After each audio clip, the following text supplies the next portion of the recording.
Hey everyone, you're listening to the official podcast of 4playernetwork.com. Check us out at that address for everything you need to know about our community, monthly giveaways, and nightly live streams. You can even support us on Patreon at patreon.com/4player. And last but not least, you can catch the live recordings of these podcasts every single Thursday night on our Twitch channel. We hope to see you there. Enjoy.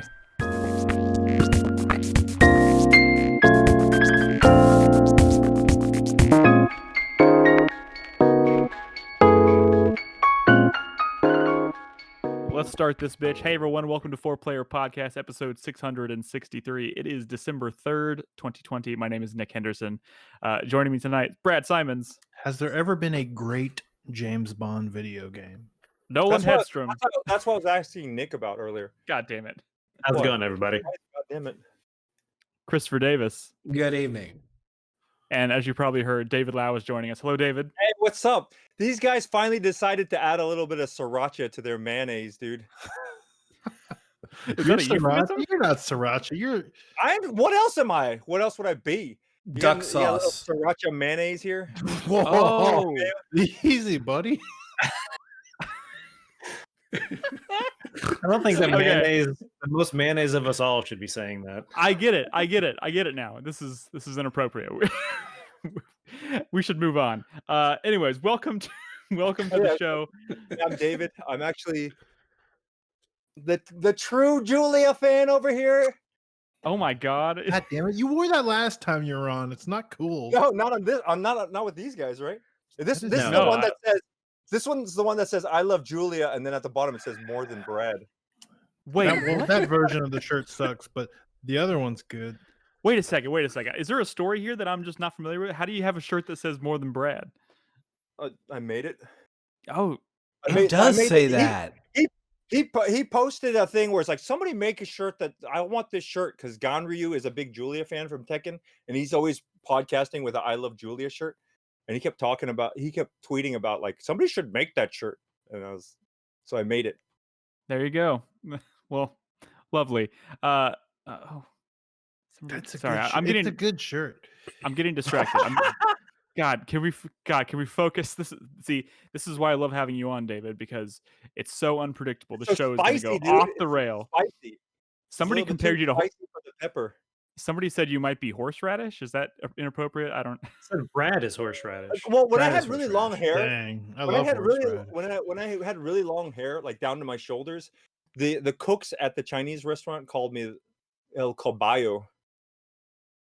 Cool. What does that mean? Yeah, Horse, because I had a big long hair mane. I get it. Yeah. Okay. David, I have a very important question for you. Yeah. In between the last time you were on the show and now, how many copies of Are you Codename drinking Steam have you bought? cologne? Huh? No, it's just water. Oh, Codename Steam. So what happened with Codename Steam? So for those of you who didn't hear his question, Chris Davis asked me how many copies of Codename Steam I've bought since the last time show. I found out that Walmart was clearancing out Codename Steam for $1 each. So I looked up, I seeked and looked up all the nearby Walmarts, and I went around and picked up all the ones that were in the local Houston area. So that's probably about another 20 copies.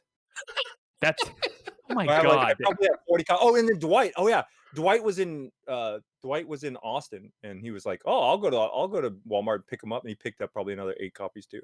Wow. Man, Dwight always coming through. Yeah. Look at and that. then perfectly, he came down to Houston that day or that week. Dude, I'm sitting here thinking that you've been giving. I thought Chris Davis was asking you how many copies of that game have you given away, because last time every time we talk to you, I'm like, he still has a giant stack of them. You're buying more. Here's the thing I realized. Okay, is I bought them originally to put a bunch on my shelf, and then people come over and look at it. I'm like, oh, okay, what is that game pretty cool? I'm like, here you go, and I give it to them, right?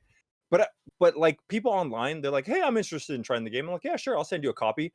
But it doesn't make sense for me to take one of the copies off my shelf, put it in an envelope, seal it up, write their address on it, and then ship it to them. And then I have to drive to the post office and then ship it to them, right?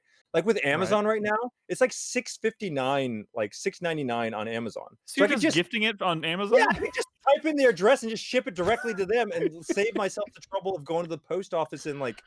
That's true. And you don't have to cut into your own personal stock of Exactly. Steam. So yeah. Because Codename Steam evidently ages like fine wine. I think it is. I think at this point it is safe to say that David probably owns more copies of Codename Steam than any single individual on this planet. Has to be. Can't That's imagine. probably Unless true. except That's probably somebody true. at Intelligent System, maybe. Yeah, that's probably true. That's definitely Oh, possible. yeah, but I gotta go start looking around for other ones. If anybody was interested in wanting to pick up Codename Steam copies for me around the U.S., I'll pay you. Wow. So. Wow. If you want to get in touch Actually, with David, you know, it find would him in probably. Discord. Wait, hold on.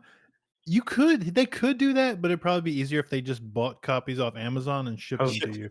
Yeah, So because everybody just go to Amazon and buy a copy for they can David. pick up the Walmart copies for $1, and then like eventually I I'd get know, it it's from a them joke. I'm eventually. just going. Never mind. It'd be a great big circle I jerk. am really looking for them to port that to Switch, though. It would be pretty great. I made a fake box art too. Sorry, we're talking about 8 minutes now about. I know this happens, and this is I kind of prepared myself. This is first of all, it's been 2 weeks since we recorded a show, and then we're bringing David into the fold for this. You never know what's going to happen. We have a lot of games to talk about tonight, but before we get into that stuff, do we want to approach this James Bond game question that you mentioned at the start of the show? Yeah, do you know which games I picked up? Tell us which James Bond games you picked up. Nick said he prepared himself, and I'm now picturing like a podcast fluffer to get you ready for a podcast. I'm sorry, I keep banging my mic. Sorry. I'm sorry. You keep hate banging your mic? Is that what you said? I keep banging my mic by accident. Oh, okay. Sorry. Yeah. Anyways. Yes. There's a lot of people who are like, oh, I would like to have a copy of Codename Steam, but I don't have a 3DS. Like this had to defeat the purpose of me buying you the game so you can play it. Oh, I thought you were about to tell me you've been hoarding 3DSs so you can send those to people all over the US. I do have my old 3DS, like not the new 3DS with the like little nub. Yeah. So I've been considering like lending it out so people can play it.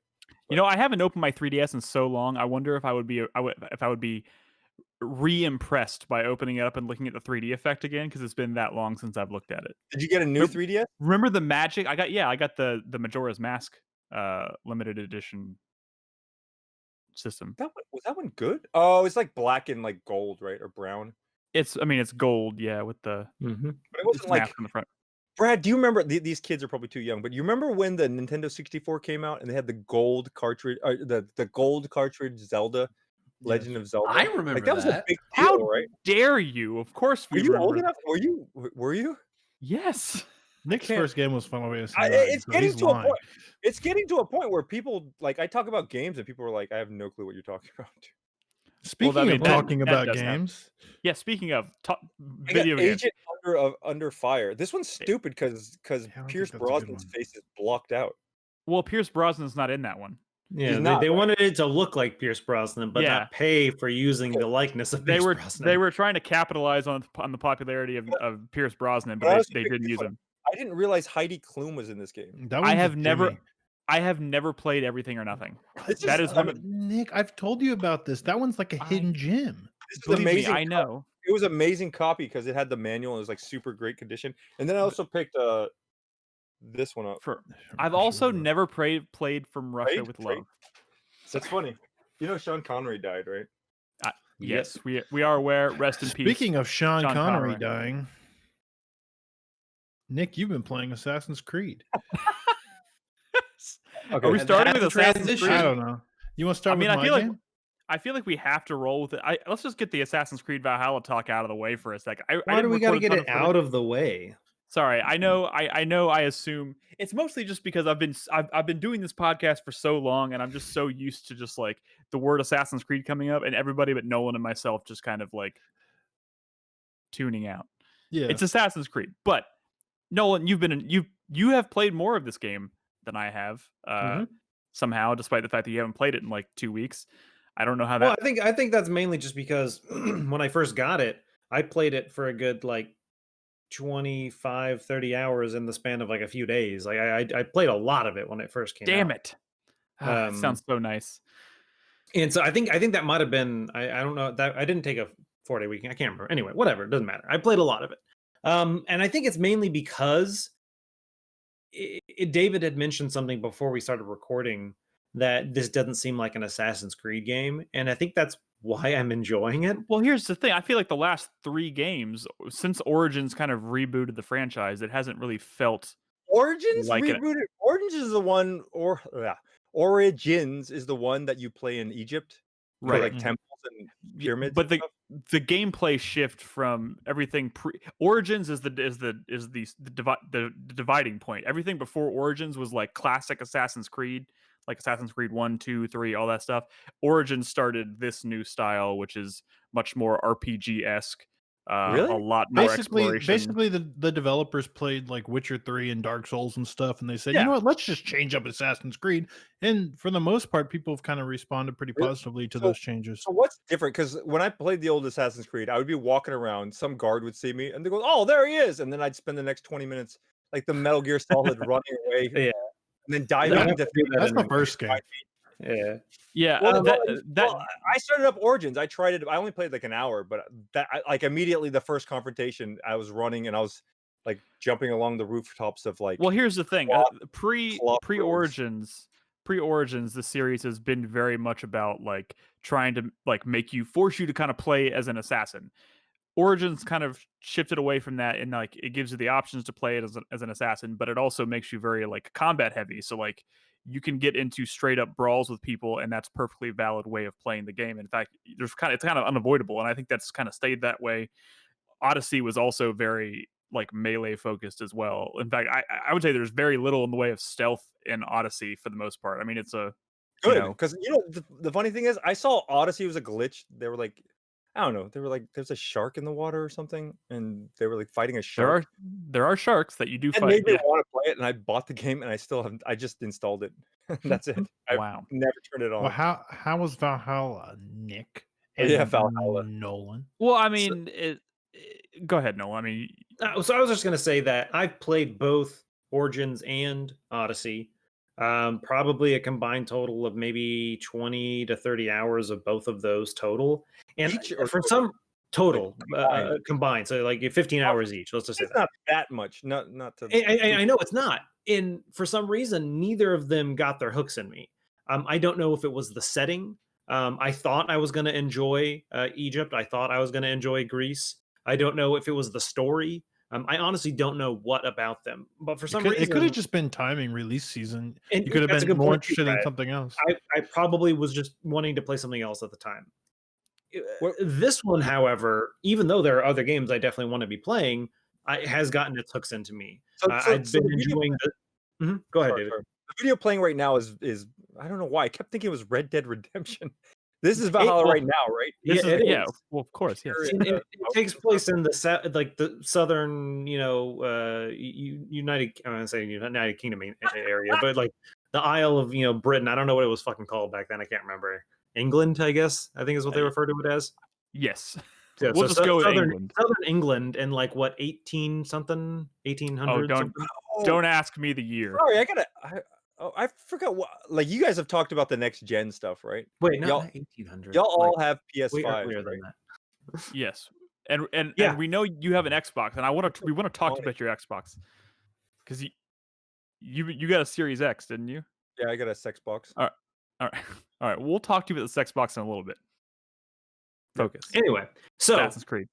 this game, I don't know why. It might be the setting. It might be that the big sailing stuff and I didn't like as much. I like that this area, like the sailing, you're fucking sailing across wide rivers and you're going down rivers, and I feel like it's less time. Just you're not on a boat for 30 minutes. I mean, I played Assassin's Creed Odyssey for 80 to 85 hours, and I'd Mhm. say like 20 hours of that was probably spent on a boat sailing from one isle to the next. Because again, I don't fast travel, so Sure. I do it to myself. But yeah, I spent a huge chunk of that game just sailing on the water, and it at some point it did get old. Like Black Flag, I don't feel like I felt that. I didn't feel like I got tired of that because it was more combat focused and it was so fresh and new at the time. But There was like, always something to do structurally when you were different, out too. on the water. And let me make one correction before someone listening to this gets upset. Yeah, I added a 1 when I shouldn't have when I talking about the year. Yeah, it's year 800 something, not 1800. yes. Added just 1,000 on top of it, but whatever. It's a little different. Yeah, so I did want to bring that up, Nick, and thank you for mentioning Black Flag. I loved Black Flag. There's no doubts about that. I loved that game. And maybe one of the reasons was it was kind of less. I don't want to say it was less of an Assassin's Creed game, but you spent a lot of your time doing pirate stuff, not assassin stuff. What I will say is, like you had mentioned, and like Brad had mentioned, the way that the world was structured, and it wasn't just, oh, let me go on a boat and go here. It's let me go on a boat, and now I do need some supplies, and I can get those by sinking other boats, or maybe I want to capture the crew of some people. And so you kind of have a goal while you're out on the water, sailing from point A to point B. You can do things along the way that kind of make that sailing, less Interesting. or more interesting, less of a Engaging, yeah. chore. There's not a whole lot to do while you're sailing, and the shanties in this game are not that good. No. I mean, it doesn't even seem like there's many. Like, I've only heard like 2 or 3 of them. They keep singing the same fucking song over and over. What's and I'm what's like, a shut shanty? the fuck up. Like, just a little song, a little Viking song they sing when you get in okay, the so boat. it's not like a shack house with somebody living in it. No. Shanty would be like the pirates would sing like Yo ho ho and a bottle of What? rum. yeah. Yeah. Anyway, What is Assassin's Creed even about now? Like, it's not. I played the original. You go kill like the bosses leading up to the mega boss, right?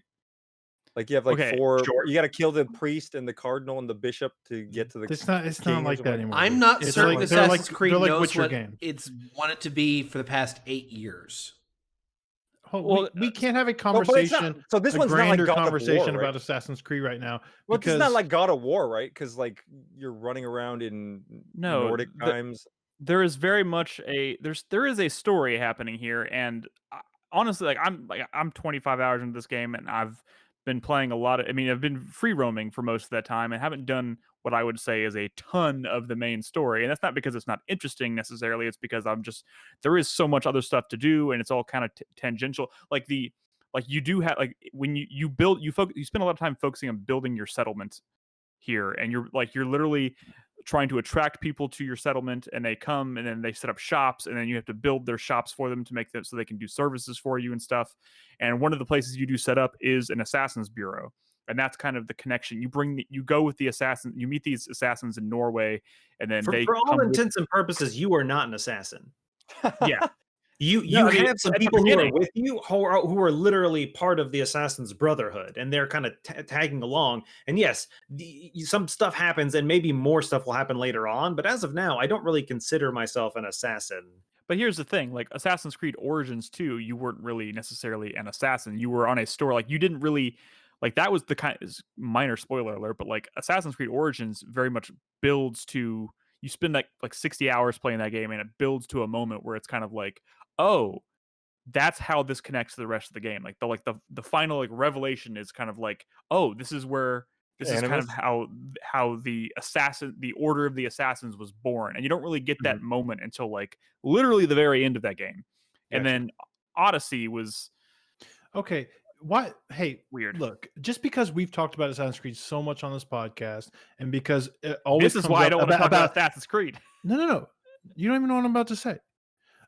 And every time we always go into like long histories about Assassin's Creed and where it is, and we've had this conversation so many times. Why is this game good? I want to know why this one's good. So yeah, so hold on. Let's that's what I was gonna say. Let's put the kibosh on mentioning any Assassin's Creed besides Valhalla. Let's just talk about Valhalla. So Brad, the reason I've been enjoying the game is the exploration. It is the fact that while Nick had mentioned he's not really necessarily doing the main story, there is a lot in the world to do besides the main story. Kind of similar to a I don't want to say like a Red Dead or like a Witcher. In reality, is you will come across like sub like side quests all over the world. And one of the interesting thing is so all of them, similar to like The Witcher, have content built to them. I think honestly, I would not be surprised if they didn't take that from The Witcher and saying, hey, let's not do fetch quests. Let's do actual stories where it's like, hey, my sister is missing. She was over here. Can you help me? Blah, blah, blah. Or, oh, I used to be a Viking warrior and I'm retired and blah, blah, blah, whatever. They're actually interesting side quests. Some of them are even like less than side quests. No, but some of them are like the moments, like the world moments from like Red Dead Redemption 2, where it's just kind of like a world building moment that's like really cool and special. There's a lot of But- stuff like that in the world as well. Some of those you can complete them, but the thing is, you don't ever get like an item on a list. It's never like an actual task. It's just you'll interact with someone, and she's like, "Oh, my husband, he's going crazy because he ate these mushrooms," and you can just walk away from that, and it's not like, "Oh, you failed this mission," or that it's just a thing that happens in the world. But you can maybe encounter him later if you like just walk away and then come back later. It's something that is persistent, which is kind of interesting. That it's not like, oh, I'm just gonna heads down. I'm gonna look up. Okay, there's my task. Go from point A to point B. All right, I'm gonna go to point A to point B. If like you're not paying attention to what's going on, like you just don't. It just know. feels the whole thing feels fluid. more Like organic. it's a real world. Yeah. Are y'all playing with all the like indicators on where to go off? Where you kind of doesn't it still have the mode where you can just kind of talk to people and they generally tell you where to go instead of following waypoints everywhere? I remember they were doing that in the last one. I mean, a lot of the stuff I've done, if they want to lead you in a You direction, can choose, it's kinda right? like There's an exploration difficulty option when you start this game. I played a little bit of this.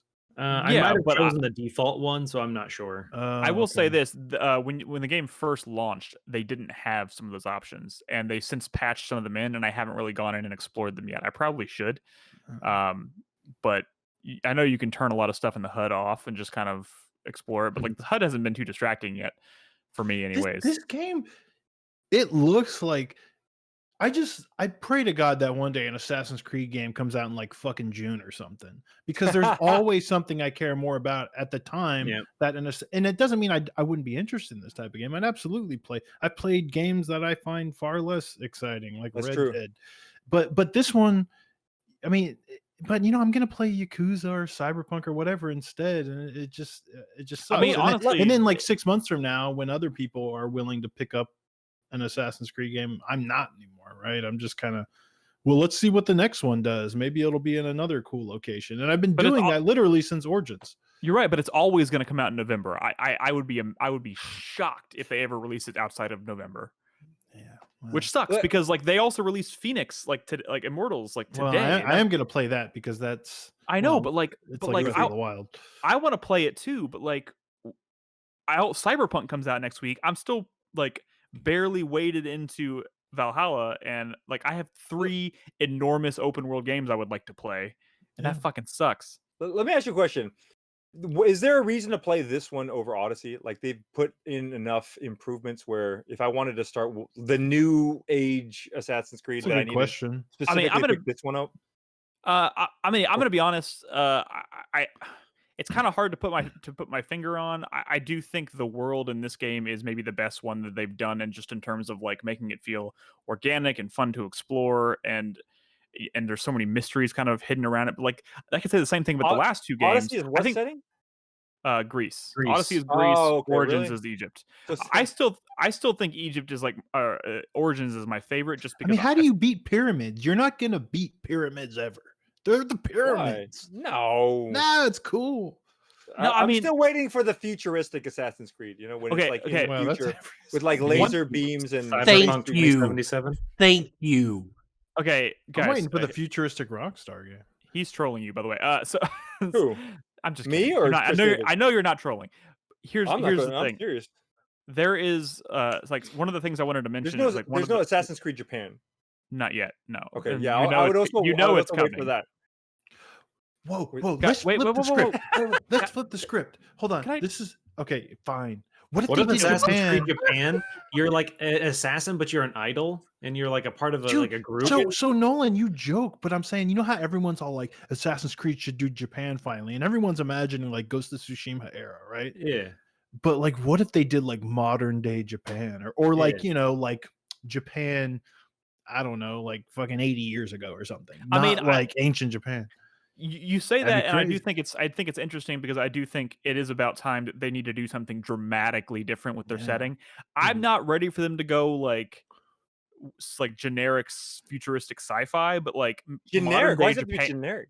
No, I mean like I'm sorry, Chris Davis, but like the Assassin's Creed game that Chris Davis has always described he's waiting for just seems really not what I'm like.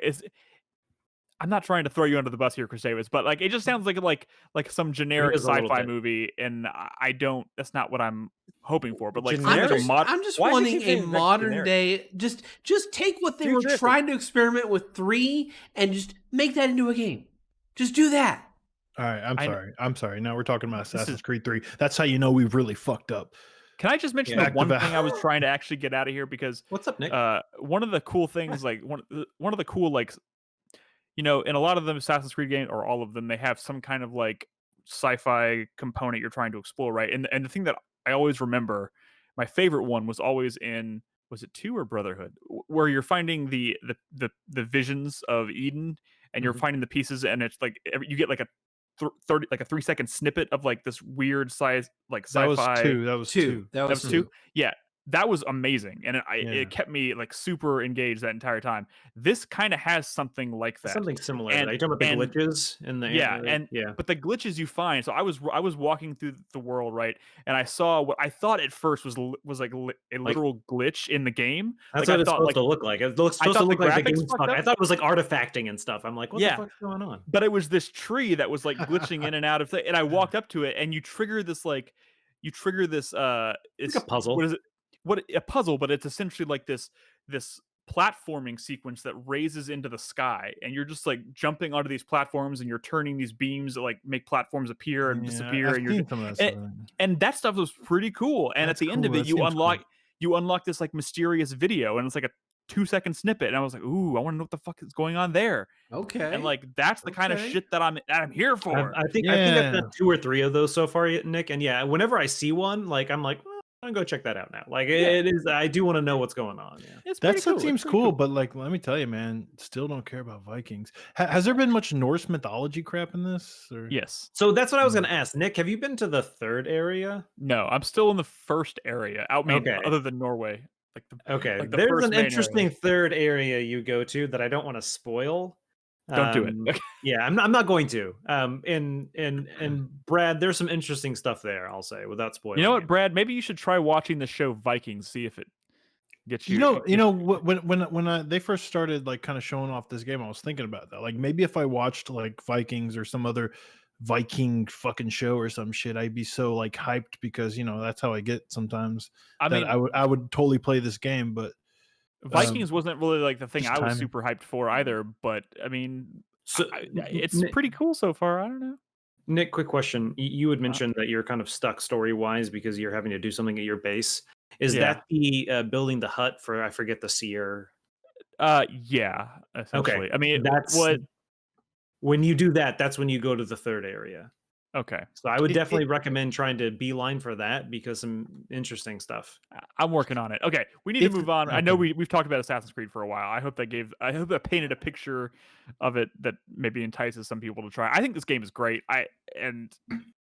There's a lot of stuff going for it. It is an Assassin's Creed game. I'm though. so glad y'all are enjoying it. You especially, Nick, because I feel like we had a conversation about halfway through this year where when Ghost of Tsushima was too hot to trot, people were kind of throwing Assassin's Creed under the bus a little bit when I brought it up as, If you want to talk about which of those 2 games is the I'm better not. video game, No, I'm not actually. Well, what I'm saying is I got called out pretty hard for saying, I'd probably prefer an Assassin's Creed game in this setting. And people started talking about like Assassin's Creed like a shit or something all of a sudden. I'm like, that's what like- are that's y'all just like- talking about? that's just like that's it.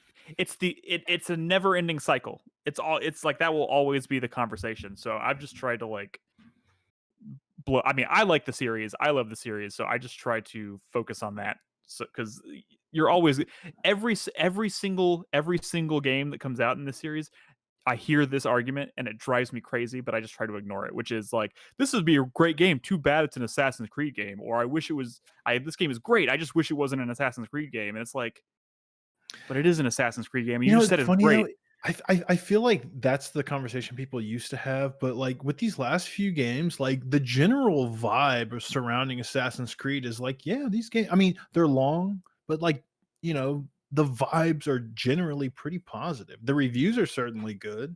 and I think the vibes are generally positive. That's I true. think that's kind of started to go away. I really do. I hope so. All right, let's shift gears. David, you had two games. I don't know which one you want to talk about more. I have to pick one or the other. You Zanki can Zero- do both. Zanki It can Zero be is both. kind of the more in. It's a weird Japanese game. It's pretty weird. I This had no one's- idea what this game was until I put it on until I made the overlay for it today.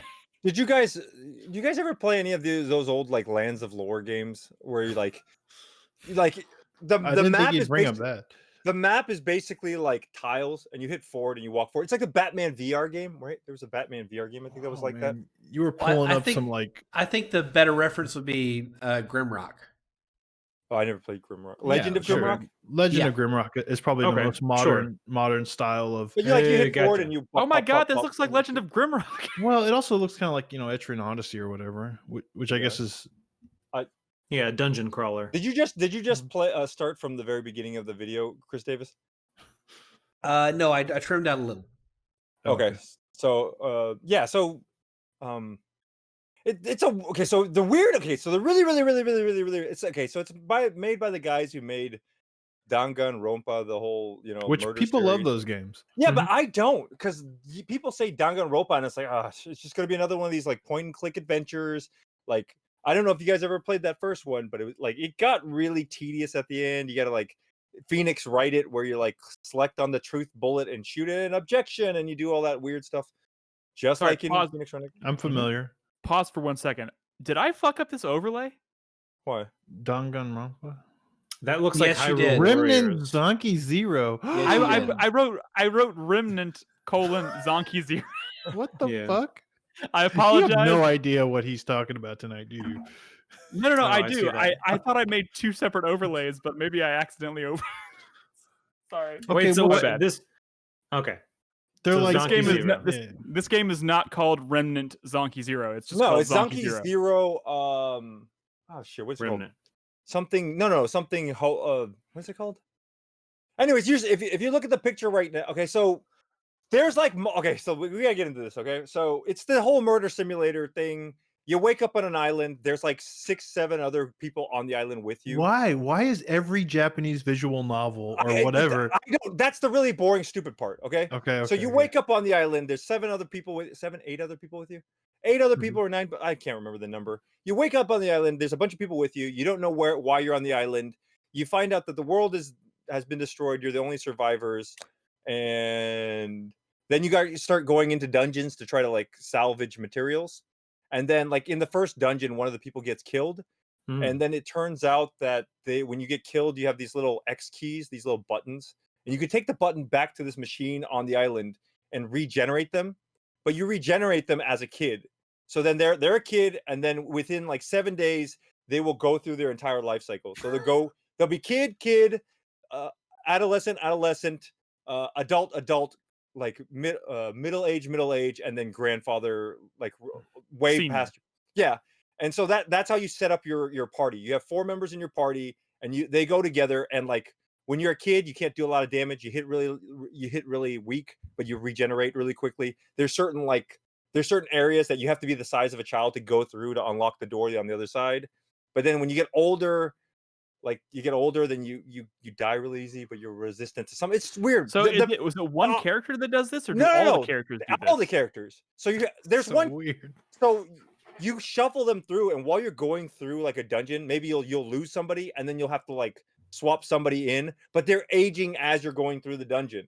So you have to like manage everybody. You kind of want to manage everybody to be the optimal age when you get to the boss, because you don't want to go in the boss with a bunch of kids. You don't want to go in the boss with a bunch of grandparents.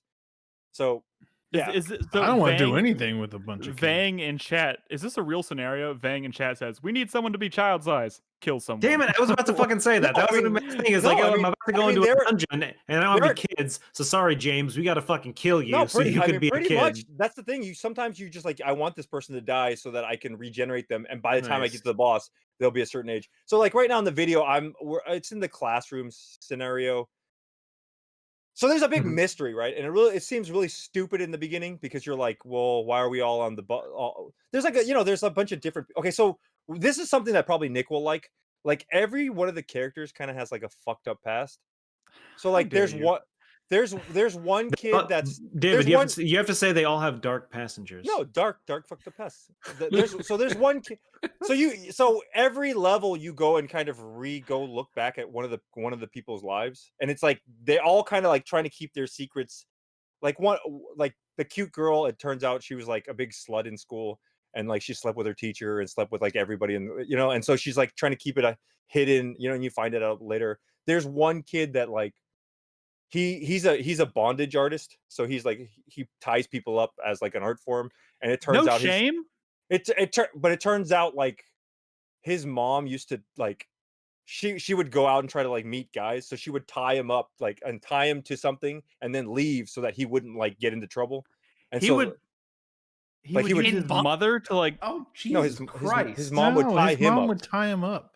Like he'd tie him to it's the just refrigerator so he can like some run past away. trauma. So everybody's Oh, I got get some it. weird dark secret. There's one guy who's like grandfather is his father or something like that. It's all real weird and messed up stuff. But you're going through grandfather's his father. yeah, so no, I mean I'm sorry, I'm trying to seriously, figure. it's That's really not hard to figure out, Nick. it's really weird, dude. It's really weird Okay, and so kind of gross. is there a combat system in this game? Yeah, well, you walk around and you hit square and somebody goes and you see the little swipe button. Oh, okay. So it is like okay. Yeah, but there's also other like systems in it. Like there's a charge one, you charge everything up, and then and you hit them, and all these. There's so many different things going on in this game. There's like a base builder where as you're collecting parts, you have to build your base better. Like or initially it depends on how difficult you want to turn the slider up, because there's like a health meter. There's like not a health meter, a hunger meter, a thirst meter. Like when you keep eating, then you got to go to the bathroom. If you don't go to the bathroom, that like stresses you out. And there's all sorts of different sliders that you can make it easier. Or I just played it on normal. So yeah, and then it's just really weird. You build up your base, and then like you built like originally your toilet's kind of dirty, and if you like build a better toilet, then it's cleaner, and then you don't get like infections and stuff like that. It's all sorts of weird. One of the thing that happened is every time you die by a certain method, you become more resistant. So the game kind of gets easier it's supposed to get easier. Like if somebody poisons you and die of poison, that character actually becomes more resistant to poison when you revive them. Oh, that's cool. Yeah, so it's a really weird, and there's all sorts of different weapons. There's like slicing weapons and like hammer weapons, and it's just a big mess of all these different systems. The story's pretty good. So there's a kind of Is it voice acted? Yeah, it's all in Japanese though. So there's also a different. I didn't get too far into this, but this game got censored in America because in Japan. So there's a everybody has their own room, and you have these like bunk ups where you can put this character with this character, and they'll sleep in the same room, like just like closening their relationship. And when you do that, it boosts their stats. Like one person might be better at rehealing, while the other person's better at like I forget what, like crafting or something like that. And if you put the two together, they'll both share traits and become like stronger for the dungeon and stuff like that. So you're supposed to like, there's an English dub. My bad. But yeah, so you're supposed to do that, but it got censored because with people who are aging different ages, like there's some kids when you're a kid, they don't want you putting them with adults and sleeping in the same room. So like a lot of that just got cut out of the game. I mean, I don't think it's that big of a deal, but it's really weird. I mean, how it they do leads to age. some potentially creepy combinations. Right. And the risque because you can put them in bathing suits and stuff like that. But there's some cool parts at the end of the game where like there are certain storyline trigger scenes that won't trigger unless everybody's the right age. Like when you go at everybody like old to this one place and you're like, oh man, we're all old now. Like there's a hot spring, I think, that you can only activate when you're old. Because when you're young, it's like too hot. But when you're old, you're like old and leathery, and like the hot springs don't hurt you anymore. Old and leathery. No, I mean that's how it is in Japan though. The old people just jump in the hot springs no matter how hot it is, so that they don't bother. So anyways, cool. Well, one of my biggest go ahead. One of your biggest what? Problems with like a lot of like Japanese visual novels like Danganronpa or 999 series or whatever, is that the gameplay always seems like so uninteresting to me, but this Yeah. seems like an actual Yeah, video it- game it's underneath all not. that story. Yeah, it's not so much a visual novel.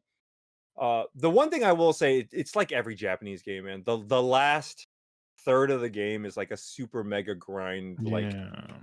dungeon after dungeon after boss fight after boss fight, and you're leveled up, so it's a little bit easier. But man, like, so anyways, what happens is the big twist in the game. This is when the game really, really, really, really started making sense to me, or not making sense, made me interested. Is that Is at this some twist point gonna spoil this for people? it's pretty far in the game. It's like a third or a halfway through the game, but it's not a spoiler. It got me interested in the game. That's why I would tell Okay. people this, because for you, you're just like, okay, we're dudes and we're walking around. We're in this dungeon. We don't. Well, what's the point? Okay, so there's a mystery. Is that why are all of us all on the island together? Why us, right? And you go down, and after, as you're meeting people, like all of a sudden this shadowy figure shows up, and there's one member that how do I what's the there's one member that doesn't age. There you go. There's one member that Oh. doesn't age, Hmm. and this is in That's the what I game. like. I keep getting older and They stay the No, same. That's what no. I love about idol girls, dude. That's what I always say to those guys. just all right. No. Continue. Tell us the cool twist that makes me interested. So she doesn't age gameplay wise. It's because so that your entire party can't die in the dungeon, right? Because if everybody Right. could age, you'd walk through the dungeon, and there's some point you can't get back to the home base because everybody dies in the dungeon of old age. So she doesn't age, and you find out the reason why she doesn't age is that she was already killed, and so they all have flashbacks of the shadowy figure stabbing her to death. And Damn. it turns out that you were all kids before, and you all went to the same elementary school, and there was a serial killer that murdered her, and you don't know who that person is. Oh, it's one of the people on the island. Well, that's you find that out later, Oh, but yeah. you don't know Just at the because time. I'm familiar with it. I mean, these stories Yeah, are I mean, always I kind of saw that coming as soon as you had mentioned that. Yeah, It seems so kind of tropey. So yeah. So you don't know which one of you is actually the killer, and which one of you are all the garage kids, as they're called. They're the garage kids. They used to hang out in this garage together. So yeah, and then So question. So are all the characters going through this age cycle thing from the start of the game, or is it like they eventually die as part of the story and then they go through that, or is it even a gameplay mechanic there? What do you mean? They're I all think he said aging. they're always going through it. They're is what all he said. aging all Yeah. at their separate ages. Like, but when you're on the island together, some people are adults, some people are kids, some people are, you know. I'm just envisioning a scenario in which you have three characters that have died and they've started this loop, but there's one character that hasn't died yet. Yeah. So they're aging like a normal person would. Right, but they eventually die of old age. Well, no, not like the 7 days, no. like the 80 years. Everybody ages except for that one person, right? Yeah, everybody ages exceptionally fast except for that one girl. Okay. So They're all aging at the the 7 day aging cycle, but they're all at different ages, so they're all typically going to be different ages as they're going through the dungeon, right? I mean, I'll get wiped. I've gotten wiped out in dungeons all the time. Where like I got everybody wiped out, and I'm just like, I gotta get the hell out of here and revive everybody. You might have answered this, but does the age of the characters in question like affect certain story events?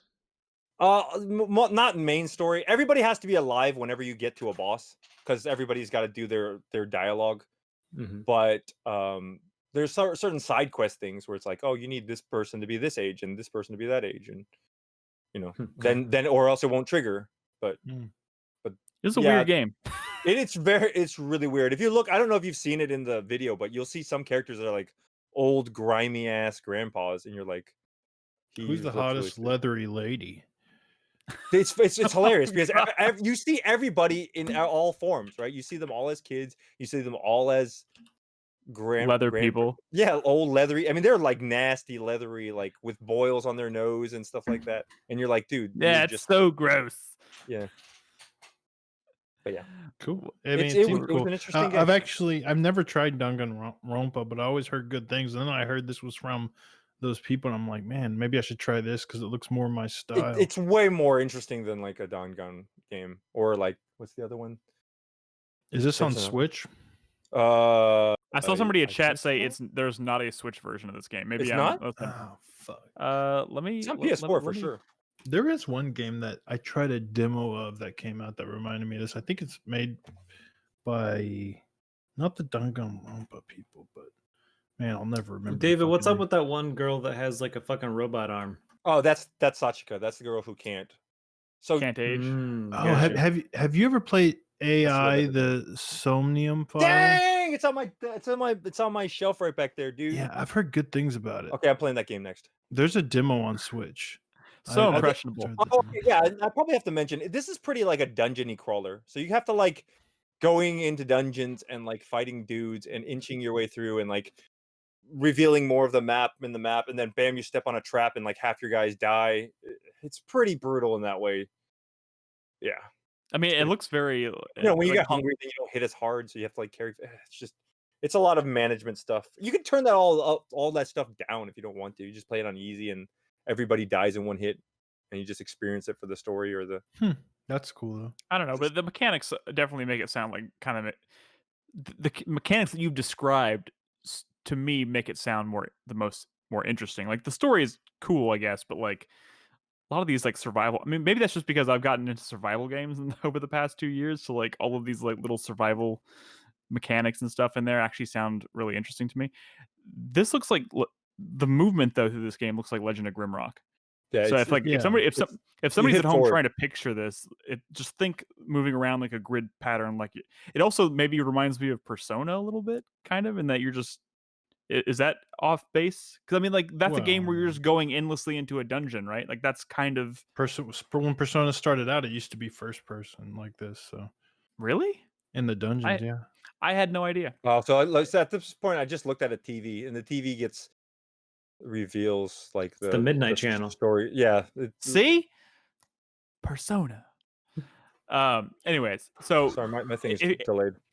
If you're listening at home or if you're watching, this is not called Remnant Zanki Zero. It's called Zanki Zero. That's my Zanki Zero Last Beginning. That's what it's called. I'm thinking of it in my head. It's There's like a Last subtitle? Beginning. Yeah. It's like Last Beginning or Last Beginning. I think that's what it is. Cool. Well, definitely looks interesting. I had no idea that this even existed. All right, where are we gonna go from here? Brad, Yes. you want to talk about Hyrule? Yes. Oh, okay. Warriors. I do. How much have you played of Hyrule Warriors? Because I tried to play. I've played about played a 5 little. hours, Okay. So which is how not many a of whole the- lot. how Let many me of tell the you. Let me tell you. little 4 divine tell you. stuff have you done? Let me tell you. Yeah, tell me. Let me tell you. So here's the story with this game. I wasn't originally going to play it because I don't really care about Dynasty Warriors. And hey, this is a Dynasty Warriors game set in the Breath of the Wild universe, which I like Breath of the Wild. And I've always wanted to play Hyrule Warriors. I never did. I liked the idea of like all these different characters and stuff, but you know, it was a Dynasty Warriors game, right? And Quick question: the thing is, was the original Hyrule Warriors, was that set in the world of Breath of the Wild, or no, was it just it was a not. general It was Zelda? not. Okay. General Zelda. Listen, this one is all set in Breath of the Wild. All the characters are from like that universe. This is much more like story driven. Hyrule Warriors, original Hyrule Warriors was kind of like mishmash, right? It was like a made up like it was a mishmash. Ganon or some bad guy comes out of nowhere, and we've got to like these characters from the world have to unite against him, kind of thing. Yeah, I've never played more than like a half an hour of a Dynasty Warriors game, and I was always like, man, this shit is whack, and I stopped playing it, right? And I started playing this, and about for the first half hour, I was like, man, this shit is whack. Actually, I played the demo of this like weeks ago, and I was like, Yes. this shit is whack, and I immediately took it off my GameFly queue. Right. Yeah. In fact, like the day this came out, it was already shipping, right? It said high availability. And then later in the day, I was like, it still says high availability. That's weird. That's because it's whack. Well, no, a lot of people are probably renting this because honestly, it's probably it's like the big Switch release this fall. They have nothing else to play on their Switch. Yeah. And this is already the best selling Dynasty Warriors game. People are hungry for Zelda. Yeah. Already. Really awesome. Good. And when I first started playing this, I was like, man, this sucks. I was playing in handheld mode, and it's a fucking Dynasty Warriors game where you're on a big map and there's little waypoints, and you run to the waypoints and you kill all the dudes, and there's usually a bigger dude that's harder than all the other dudes, and you fight that dude, and then you wait around till another waypoint shows up and you run to that waypoint. And That's that's a lot fucking of Dynasty that's a lot Warriors. of Dynasty Warriors. Yeah. But Um, there is one thing that they've added to this that makes it a lot more easy. yeah, I mean, I'm sure they added like several things, Well, but you can change characters in this game. And then yes. that order system where you can like, hey, you Link go run over here, and Yeah. this person go run over there. Yeah, I think you could do that with you the you can do that in Wii some of U the one. others for sure. But Even other Dynasty Warriors games, you have that sort of like ordering people around to some extent. Like some even like are more strategy game than you'd think actually. wait, so do you like this But game or you don't? Because you start so off with a and well, then now yeah. you're like So I started off and I was playing in handheld mode, which this game is like probably not good for handheld mode. First of all, dude, this game does not run great in handheld mode. it doesn't look good, right? It looks blurry as It's fuck. not And this game is really chaotic, right? And when I first started playing, I was playing a lot of Impa, and playing Impa, the game like this, it's a ninja character. Y'all right. know who Impa And is, she has right? all these like cards and Yeah, she throwing things summons, and she makes, projectiles she and creates copies of herself, and you're doing all this crazy shit with copies of her, and the game starts running like shit, and it's all blurry and stuff. And I was just kind of like, fuck this game, right? But I threw it in the dock. I got my Pro controller and I started playing like Zelda and Link, who are much more like less ridiculous characters in terms of what's Mifa. going on the screen. Mifa, Mifa, she's a little bit like Impa, where her shit gets kind of crazy and it's kind of hard to see what's going on. Honestly, I like using her. You can play as all the champions from Breath of the Wild, like Mifa, Rivali, Urbosa. They all and have stuff. they all And have it's their cool. own like move sets and shit. So I was really That's a pretty surprised. I impressive was thing. really surprised. Not only are their movesets different, obviously. I mean, they're different people, but like they all have like pretty unique mechanics that I was not really expecting. Now, it's not like some deep combat system, but there is a lot of like cool like fan service. Like you'll recognize like little nods to like Breath of the Wild. Pretty Like much all the characters little show details up. from Breath of the Wild, and you realize that this is just sort of like a fan service delivery system. I started like thinking about all these different characters and kind of how they really kind of try hard to make them play different. It started to remind me of a little bit of like Smash Brothers, right? Where like when a new Smash Brothers comes out and you see characters that you've never seen before from like maybe a series you like or a game you like think about like the Castlevania characters in the most recent Smash Brothers. You're like, oh, I love Castlevania. These characters are fucking cool. Richter, how are they gonna like turn all his like sub weapons and shit into like his different special moves and stuff? And Right. that's really exciting, right? This sort of has like a similar vibe where I unlocked like Mifa. Milf. You said it weird, and now I don't know I said it what I'm saying. Somebody Mifa. did. And I was like, Mifa. well, so how are they going to make her different? Because she's like this Zora water character, right? And they find a way. Like she does all these attacks, right? And she summons geysers. Like her XXXY. When you hit Y, it does a special attack, but it creates a geyser. And then you hit the right trigger at any time, and she comes up through that geyser out of the ground. And it makes her airborne. And now at any time, no matter where the geyser is, you could just hit that right trigger, go airborne, start doing air combos, and then like a huge dive. And it's like, well, that's cool. And then I unlock like Urbosa, and she's all like lightning based. She's who Urbosa is, right? Yes. She's I mean, we've all played Breath of the Wild. And her things are all like lightning based, right? But like she has like very unique mechanics that actually sort of remind me of like Devil May Cry 4 and 5. You know how Nero can sort of like rev his sword to like charge it up, but if you time it right after a combo, you like instantly like fill a meter, and you can kind of do your upgraded special right away. Like Urbosa kind of has a mechanic like that, where if you time it right after like a special attack, it'll instant like fill up her meter to where you can kind of chain together special attacks really quickly. And I'm like, that's pretty creative. It's still not fucking Dragon's Dogma or whatever you want it to feel like, right? And it still kind of runs, like not bad, but like I said, if you're playing Impa or like Mifa, it can get really chaotic and kind of hard to follow, but there's some cool ideas here. So it's sort of growing on me. Like You're it okay with the makes combat, right? Because it's not Zelda combat Yeah. at all, right? No. It's just That's the Dynasty thing Warriors. that's I'm having a hard time with is that in Zelda it's very like you attack, I attack, opening side slash. It's not like that in this, man. Shit's flying there's This is everywhere. just charge in. Just Well, you attack, blades and then flying there's everywhere.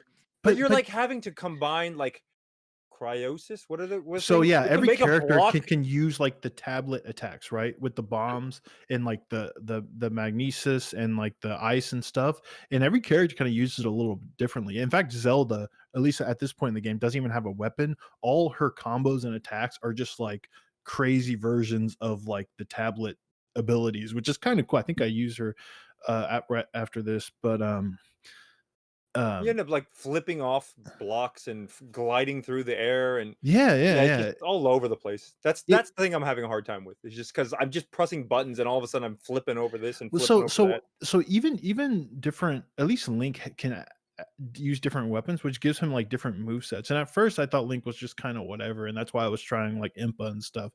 But eventually I got like the Claymore, and the Claymore is like a big heavy two-handed weapon, and then you hit Y and he just looks like he doesn't do anything. I don't even really understand the animation, and I realize it's all part of this Claymore move set where his special you hit the right trigger and he does like more powerful versions of like the special moves, like the Y attacks, or they work as like extenders. So like you could do a big combo with a big finisher and then hit right trigger and do like you can keep it going, but it drains his health, but it's like temporary health. And then if you hit Y, he starts shoving food in his mouth and he fills up that temporary bar. So you do like really, really powerful attacks, but if you get hit before you have a chance to eat some food, then it all goes away. It's like temporary health. But if you eat something, it fills back up.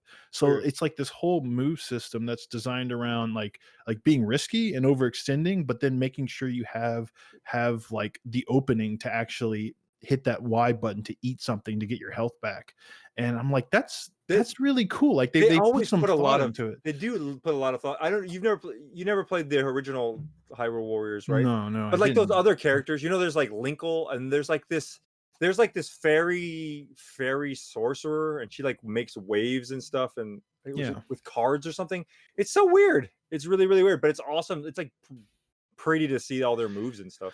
Yeah, when you're between battles, there's all this stuff all over the map, and it's like the map of Breath of the Wild, but they're all just like there's a lot of like little challenge side missions and stuff that you're doing them to get like materials or upgrade your character, like to give them more combos to their combo, Yeah, and in that way weapons. they made it a lot different than other Dynasty Warriors, because if you go play like the Hyrule Warriors one, it's just literally like one level, and then you just click down and you go to the next level. Whereas this one's actually like the whole like Hyrule map, and you go to like this icon and this icon. It's not all that deep, but it is something to kind of do, and it's kind of is there cool like story stuff to go with it that like so that's the other thing. There are, I mean, this is a very like story driven game, and there's a lot of like cutscenes and voice acting, a lot more than actual Breath of the Wild. So if you are curious about the story, like it's pretty well presented here. Now I don't really care about the story in Breath of the Wild, and that's not why I'm deciding to play this game.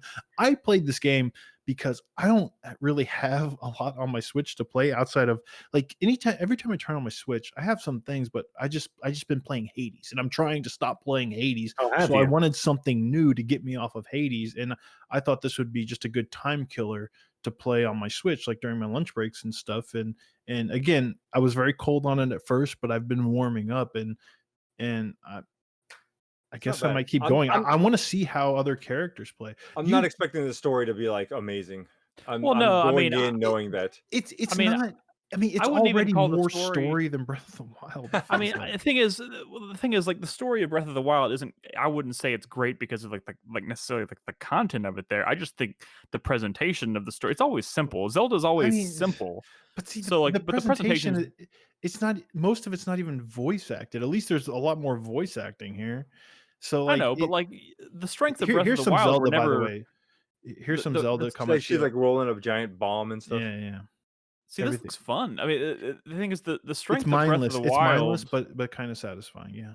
the strength of Breath of the Wild was never, how deep or engaging the story was. It was always exploration, but like the Yeah. story Yeah. that was there was like clean and well presented and pleasant. Text I mean, I don't boxes. know. It was enjoyable. It didn't distract me from what I was there to do, which was to just play a really I mean, I open, think beautiful Zelda game. I So think it's okay here. I mean, honestly, that stuff's been pretty all right. Like kind of meeting the all the champions in their time, because this takes place back when they're still alive.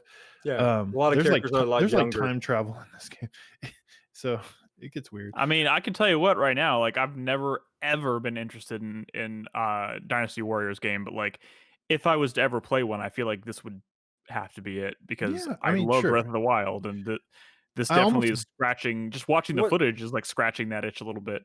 What is the combat for fighting a guardian like? fighting. Oh. Oh, okay. So you actually play as. There are sequences where you actually play as the divine. Oh beasts. god, those are terrible though, right? They're like look the pretty bad. actual dungeons from Breath of the Wild, where you're actually controlling them, and they're like Okay, that's weird. they're You mean like like the big camel? Like yeah. Elephant. Yeah. Elephant with laser You're beams, actually dude. like you're a fucking elephant. You have different attacks, and you're shooting things, and you can like slam your fucking trunk or whatever the fuck, right? You're a divine beast, and they're kind of, I guess they're not very long. They're just kind of adding to the spectacle of what this game is, and that's fine. At least they're trying to make it more than just the basic ass Dynasty Warriors shit of running to the waypoint and fighting dudes. And I kind of, the secret, it wasn't particularly like exciting, but at least it was something different, and that's kind of cool. The only thing is, I just wish it looked and ran better in handheld mode, because that's where I see myself playing the most of this, and it's going to keep me away from playing certain really right now you're chaotic you characters. feel landlocked because you have to play it docked pretty much. Well, to or enjoy I can't play characters like Impa, where like the camera and the frame rate just go to shit, and I don't even know what's going on. But that's fine, I can't wait to get. I hear later on Zelda gets her bow, and I hear she's Ooh. pretty awesome with that. So I'm That's kind funny. of She went from the Sheikah slate to a meager little bow. well, Just yeah. look at I this. mean, She's running around blowing shit up with like tanks and stuff. it's Looks cool to me. I mean, like I said, I understand why people kind of like these games, but I also understand why people always kind of talk about it from the position of it's sort of a guilty pleasure, because it's not the deepest shit out there, and you are still just running to waypoints and killing lots of dudes. But but you like I like the management portion, like where it's like, oh, this person's about to lose their base, you got to get over there. But the frustrating thing is you always have to run around to get to all of them, It's just not that deep. But yeah, I mean, it's fine. I mean, I'm gonna keep playing it, and I really did not expect it. I when I first started playing this, I was kind of in talking shit mode, like this shit's fucking boring, and it was boring. Just when you were playing this game. Just when I was playing this game. First, when I was playing the demo, I was like, "This is fucking garbage." And then when I started playing it, I was like, "Eh." But now I'm kind of warm on it. He's into it. Unfortunately, Cyberpunk comes out soon and stuff. But You say unfortunately. All right. Cyberpunk. Hey, let's take a break because we're coming up on an hour here. Let's take a break. When we come back, I want to talk a little Hades. Doesn't Because talk about that game. well, we've talked about it. I have played more of that game in the past 2 weeks than anything. So I finally want to have a chance to dig into that a little bit. But I know Brad did a stream last night with Nolan and Crispy where they kind of played through some of it on the feed together as a dual stream, which I want to hear about. But yeah, let's take a quick break. We'll come back. We'll talk about a few more games. We'll answer some questions from our supporters on Patreon and Twitch. And then we'll wrap up with the 4-player minute. So if you're watching us live, don't go anywhere. We'll be right back.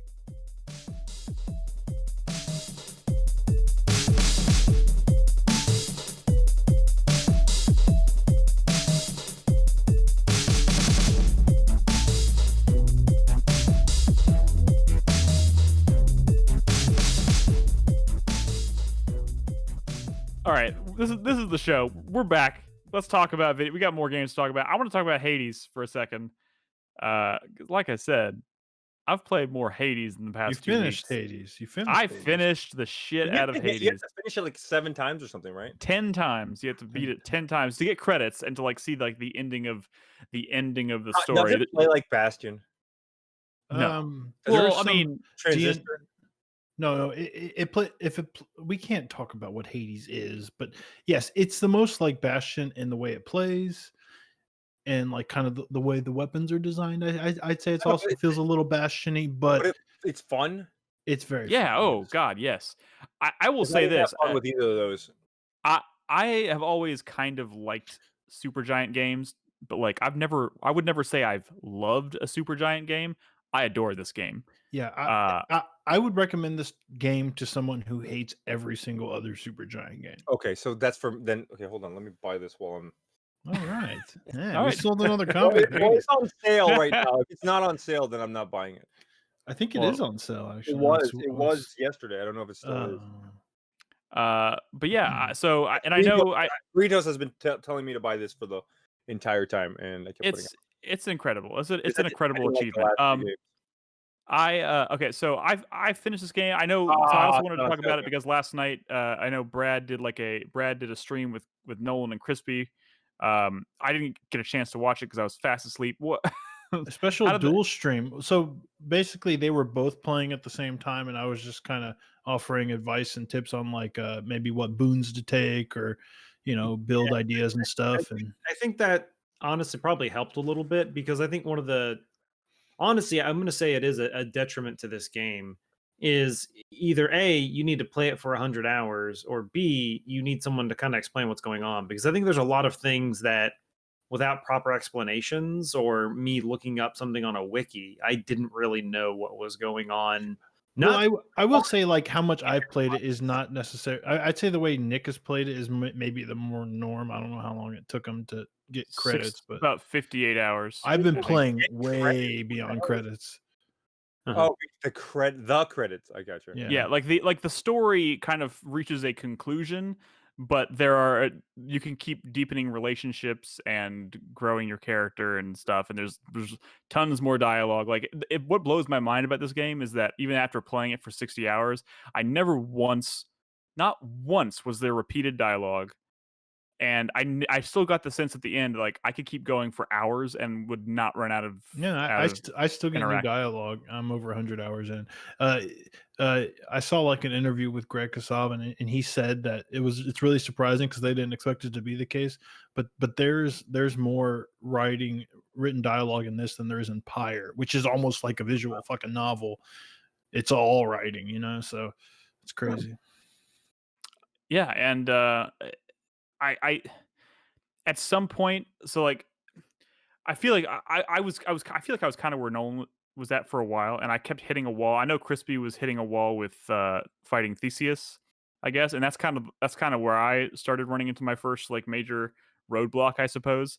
And I found myself at first, like when I was kind of around like the maybe 10-hour mark of playing the game. I was constantly having this feeling of like I can only play it like one run at a time. Like I would do a run and then I'd be like, all right, I'm gonna put it down and I'll come back the next day and play it again. But like once I started consistently reaching Hades or the final boss, I guess, I was getting to the point where like I couldn't put it down, and I would finish a run and I would immediately start the next one, and like because it's this like really satisfying cycle because you die, you go back to the beginning, you have all this new fresh dialogue, you never know what's going to be different in the Hall of Hades. And I was always wanting to like I was like where the hell is Meg? I want to talk to Meg. Like every time I would wake up, I'd be like, I got to find Meg. So that kind of kept me going all the way to the end. And man, some of the relationships, the way they develop in this game, and the whole so good. And the whole story conceit about like kind of what happens after you clear the game one time, and the narrative kind of drives you to those subsequent. It sounds like, oh, you got to beat the game 10 times. That sounds crazy, right? But there's a reason you're doing that, and it'll drive you forward. Mm-hmm. Yeah, I was really. But we can't talk about that as spoilers, right? Yeah. But it's a really interesting and satisfying way of getting, and by the time you get to that point, like I the last 4 times that I beat the game, they were all just boom, boom, boom, boom in a row. Yeah, you There, get good at fighting Hades. I was It, no longer in a situation where I was like only winning every like 3 or 4 runs, when that you were kind of thing. doing subsequent runs, were you messing with the Pact of Pain at all? Yes, Okay. I only turned the heat up to 3, I think, max, and I know you can obviously keep going much higher than that, but To get more Titan's Bloods and stuff. right. Because every time you go up a new heat level on a weapon, you refresh all the boss rewards. Yeah, so that and yeah, and those rewards where you use to kind of like feedback into the weapons themselves, so you can upgrade the spear and like the fist. Like, Yeah. man, so good, so good. Uh, but Nolan, Mhm. how's it going? How is Hades going for you? I think your description of kind of how you first started is kind of where I was at before last night, and I don't know, maybe still am. I mean, I've only played it a little more. I've only played, what you're watching now is what I've played since last night. But when we started last night, I had done 8 runs of the game. I had gotten to Theseus and I lost. And then I kind of put the game down after that, and not just because I didn't enjoy it, but that's because there was other games out, and also I think, like I said, there was just a lot of confusion around how boons worked and how the ability of boons to kind of feed off of each other, and going with certain boons when you have certain weapons, that kind of stuff. And like I said, I don't want to blame the game for not explaining it, but I think last night, I had Brad there kind of explaining, hey, this is the situation. This is why you would want to take this boon, or this is why this boon actually, even though it sounds like it might be helpful, it wouldn't be in this situation, and that kind of stuff. And I think that's something that kind of helped me a little bit last night. By the way, I went back and I watched your Theseus fight, and I it was was so so fucking mad. close, dude. Dude, literally, You were fucking had a doing really sliver of well. health. Yeah, No, but I like, just got like the problem was it was a new weapon, and I was yeah. kind of Which weapon was it? the few were using the fists. The fists, yeah, and it was new to me. I had never used them before. Yeah. And It's kinda so like Binding of Isaac kind of thing, where you get like weapon drops and different. Yeah, it's that bosses. type of game. It's a roguelike. kind of, yeah. And so I got a little bit sloppy when it came to fighting Theseus himself, right? That the Minotaur is what's his Asterius. Asteris. He wasn't too bad. And when it came to fighting Theseus, I just got a little bit sloppy. And yeah, he had a sliver of health left, and I died, which sucks, but whatever. I'll tell you the best piece of advice that I think Brad gave me that kind of changed the way I played the game is because for like the first 30, 40 runs I did in this game, I was the relics that you equip. What are they called? The things that you Boons. Oh, keepsakes. No, no, no. Oh, the keepsakes. keepsakes. The keepsakes I was using, I would almost never use any of the keepsakes that were given to me by the gods. I would always use the things that gave me like a boost in health or another death defiance, or those things. And then Brad had recommended, you can use the boons given to you by the gods to manipulate which gods show up earlier, and that dictates kind of which boons you get. And I started eventually like really caring about which gods I run into. So I would towards the like second half of the game, I was like going consistent. I was doing Athena first to try and get the dash, and then I was switching to either Demeter to get one of the ice boons, or Zeus to get lightning so hopefully I can like start chaining lightning attacks together and shit. And then by the time I got to the last area, that's when I was equipping the thing that gave me the extra death defiance. So I would have 4 lives going into the final fight. But I started manipulating the gods I was running into more frequently. So, Dude, as somebody who has no clue what y'all are talking about, that's some nerd shit, dude. Y'all sound like the biggest nerds. Wow. we are. What the fuck are y'all even talking about? Bones and Here's the thing, man. keepsakes?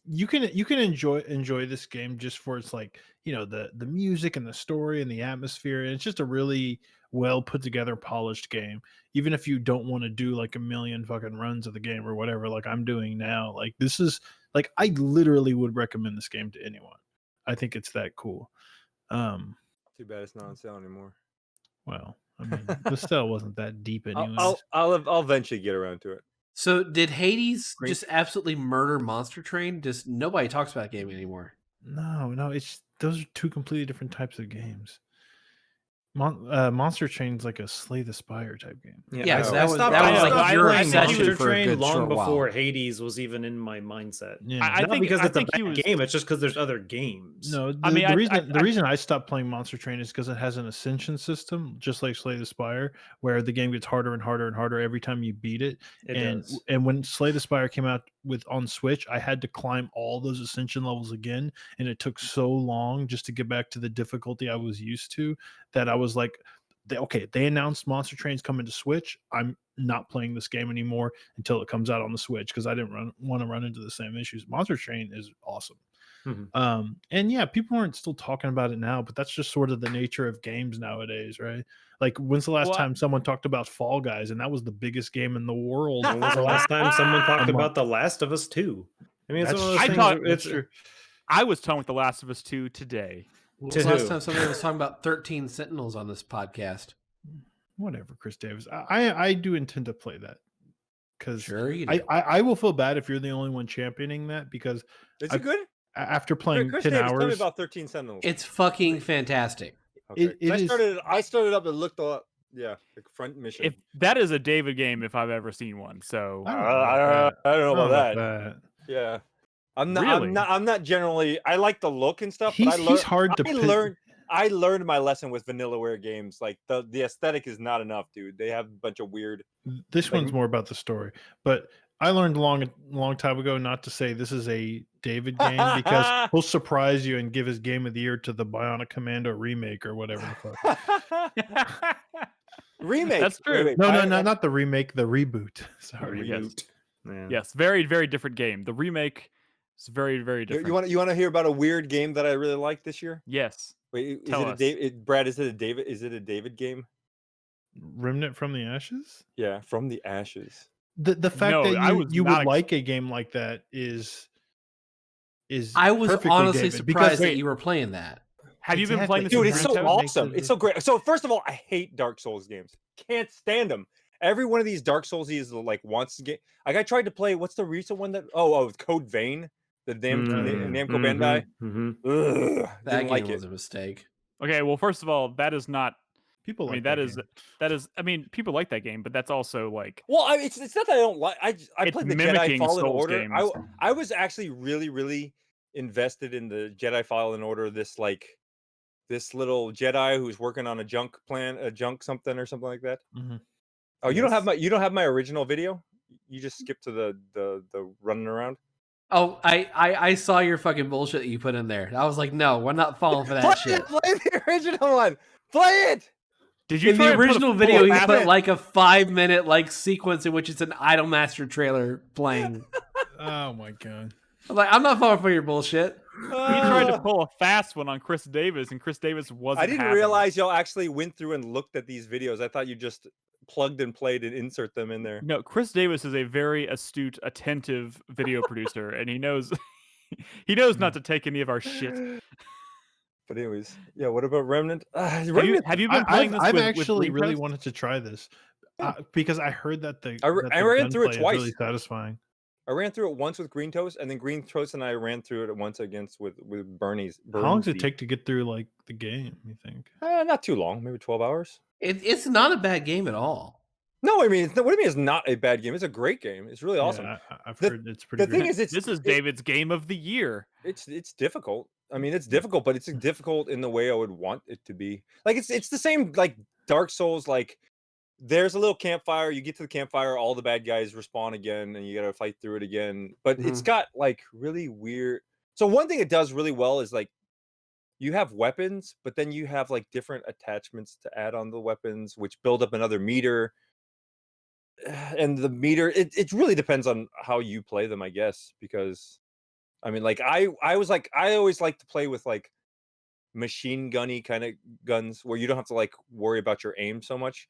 But like Burnsy played it with like a one-shot crossbow, and then he just all the attachments he put on his gun, he was like destroying things in one shot. But you had to be like really good with your aim because if you missed it, and like there's just weird bosses too. Like there's one that's like a giant tree, I think, and he's like spitting out all these little guys, and you're all running around like trying to manage. It's cool, man. It's a really, really great co-op game. You could solo it, like Burnsy soloed it, but I mean, I enjoyed the co-op stuff. I mean, Yeah, I played it thing for is, like 4 or 5 hours. My only problem with it really was, since you're mainly focused on, weapon or pistols and firearms and whatever, ammo management becomes a problem. Yeah, but I think there's it's a gameplay you system. buy ammo boxes, right? There's like boxes, like you go to the vendor, you can buy you can spend your money on all that shit, or you can spend your money on other stuff. But you just load up on ammo boxes. The problem is you can only carry so many into a world, and you've got to get through that entire world with the ones you have. So you can't be like super liberal but about it's it. also a Soulsian system where when you die, you lose everything. You have to go back and pick that up. So if you have no fucking ammo, like you have to go screwed. pick it up. You don't have to pick it up, do you? Oh, did you solo it? Maybe that's why. I mean, I was mainly playing solo. I did play some co-op. The co-op was yeah. good. When we played co-op, you just revive each other, and if you both die, you just start from the last checkpoint. But like the best parts are like some of the bosses are really pretty well designed. Like they're well designed because they're difficult, right? But they're difficult in ways.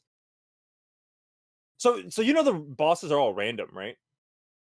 Like when I play my game. Like it's random which bosses I'll run into. So there's like 20 or 30 different bosses. So there's probably like 8 or so bosses I've never seen ever. Like if I run into them, I'm like, I have no clue how this boss fight even works. And this is one of the reasons. A roguelike thing, right? Yeah, and this is one of the reasons why Green Toast was running back. But the thing is, you can't get all of them in one run through. You have to run through them multiple times to be able to see all the bosses. Yeah, I mean, there's just some really memorable ones. There's one like in a cave where like you're on a bridge and it's like this guy who splits himself into 2 parts, and he's on one side and the other side, and they're both shooting at you, and he'll shoot like waves, and if you get hit by a wave, you might actually get knocked off the bridge and then you instantly die. That was like just the biggest mess of a boss, but like Green Toast and I had eventually got it. I've heard good things about this game. What exactly would you describe as the like hook of this game? Dark Souls with guns, and the gunplay feels really good. And the story stuff is pretty cool because there's 2 examples of stories. I hope this isn't like spoiling it, but there's one Green Toast and I are running, and then like the world is always like kind of loading as you go. So like you get somewhere and like this giant building shows up out of nowhere, and you're like, what the hell? And then like there's a guy living in a tree, and you go talk to him. And he's like, hey, what's up? I'm going to tell you some stories. Is that okay? And you're like, all right, yes. And then he's talking, and then he's like, oh, you like that story? Can I tell you another one? And you're like, okay. You listen to him. And at any time, you can just say, no, thanks, and just leave. But like, if you sit there and listen to all his stories, like at the very end, he's like, oh, you can have this. This was my wife's, or this is my kid's, or something like that. That's very Dark Souls as well. Yeah, that sounds... And then he gives it to you. But the thing about it is that like Green Toast was like, I didn't run into that guy, or like there's a chance you won't run into that guy at all, because like it's basically like these alleys, and then there's like a thing and an alley and like a thing, like a and hub area. Kind of. It's just like it's randomized which one you'll get. So I could run through the same game again and get to that exact same part, and it might not be the old man in the tree. It might be something else. And I'm looking at the footage here, and I'm seeing you talking to this weird guy with his little nose. Yeah, flutes. and he's got like the bells, right? And then there's like a chime going on in the back, and you have to shoot the bells with your gun. And if you hit the chime right, then he gives you. Oh, so there's a bunch of these like little relics and update. The systems are cool, man. There's like these relics. You have your gun first of all, and then you have a secondary gun, and then you have this thing that you can attach onto yourself, and it builds up a meter by your kills. And like for me, mine was like a do more damage one. So like when you activate it, you did more damage for that time period. But Green Toast had one where like when he activated, he threw down like a healing potion, and then everybody in the healing area would get healed. And then you have on top of that like certain like relics that you equip to yourself, which give you plus bonuses. And then you have different stats. Like for me, you put all your points into different stuff like strength or whatever, and I put all mine into regeneration. So like towards the end of the game, I got to a point where my health would actually regenerate, where like if I didn't get hurt or I avoided fighting guys, I could just sit in the corner and just regenerate all my health all the way back up.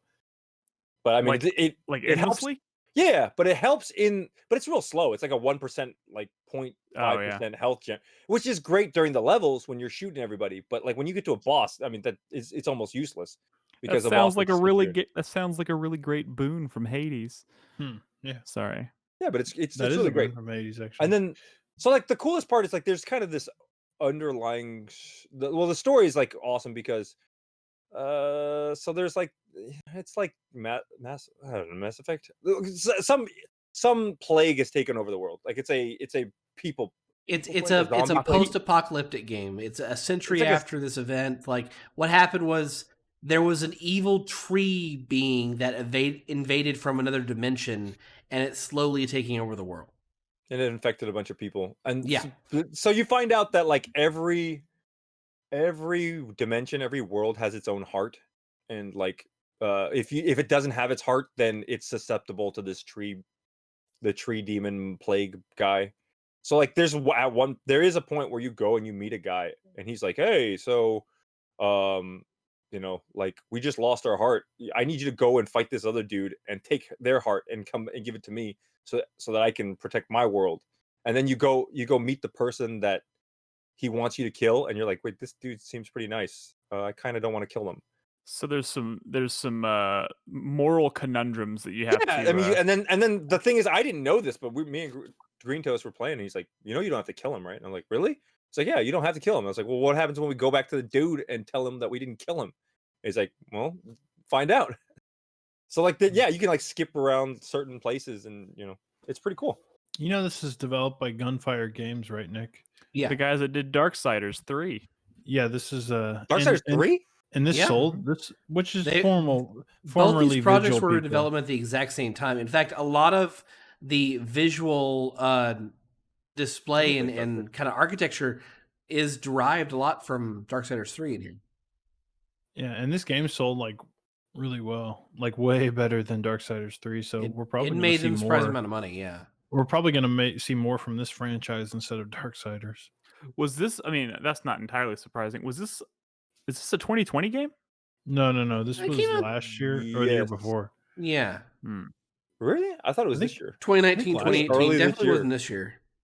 Well, I mean, it's on PC, right, or something. Last year. It was last year. And then I think. consoles Yeah. came out this year. But yeah, this is pretty well reviewed too. Like it's definitely one that I've wanted to try. There are some bosses that are difficult, but I actually enjoyed the difficulty in those. Like there's the first boss we fought, Green Toast and I probably fought him like 15, 20 times. Couldn't beat him. And then just inching closer and closer, like every time getting a little bit closer. It's like, oh, what strategy do you want to use?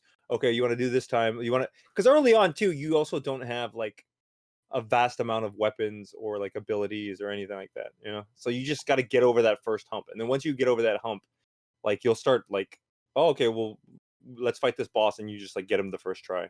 Yeah, it's not really true Soulsian difficulty. I think part of the difficulty of the game hinges from expecting it to be a Souls-like, to where it's always like a set scripted amount of enemies in certain places and things like that. But because the game has so many randomized elements to it, like you really don't know what really to expect run to run. It really is kind of roguelike-ish in its level design, and it's like a enemy roguelite. It's like a roguelite. But it is a Souls-like. game that you can like play through one time. It's kind of like Diablo, right? Where it's not a roguelike, it's not a run-based game, but the levels are still randomized, right? It sounds like a weird like hybrid of like kind of Yeah. like little bits and pieces Yeah. of all these different. It really is a which weird. Is cool. Which is cool. Yeah. It's funny because like I'm remembering like the footage that Chris Davis ran when he talked about this game, and it looks totally different, which I guess speaks to the variety in the game, I suppose. Yeah, I Like, mean, Chris there's- Davis talk about this. I don't remember that. There's a bunch of different dimensions. You go Yeah, like a I showed swamp footage of dimension. I did like a desert dimension with a bunch of cavemen. yeah. I remember that. dimension's the second part. Yeah. But I yeah, must have missed that podcast. and then Did you, Brad, or No, I mean I think I did because Wait, I've always are- been are interested we? in this game. Did we just go into a boss battle? We're standing at a door. I don't know if it's a boss battle or not. I don't remember. I don't know. It looks like a boss battle door to me. All right. Is there anything else you want to say about Remnant from the Ashes? Well, I asked Brad to play co-op, but he said no. No, I didn't say no. Did I say no? Yeah. He said, you want to play it? And he like, Well, he sounded so okay, confident. I I don't- didn't say no. I don't Or think did I said anything. So- Although I would probably prefer to play it with someone who's never played it before. So Just here's 'cause the thing though, yeah. like a prequel to this called Chronos Before the Oh, Ashes just came out. So You I gotta thought stop- that was the you reason why gotta you were stop- playing this. You have bad information. How many times do I have to describe it to you? The first thing that Gunfire Games did was a VR game called Chronos.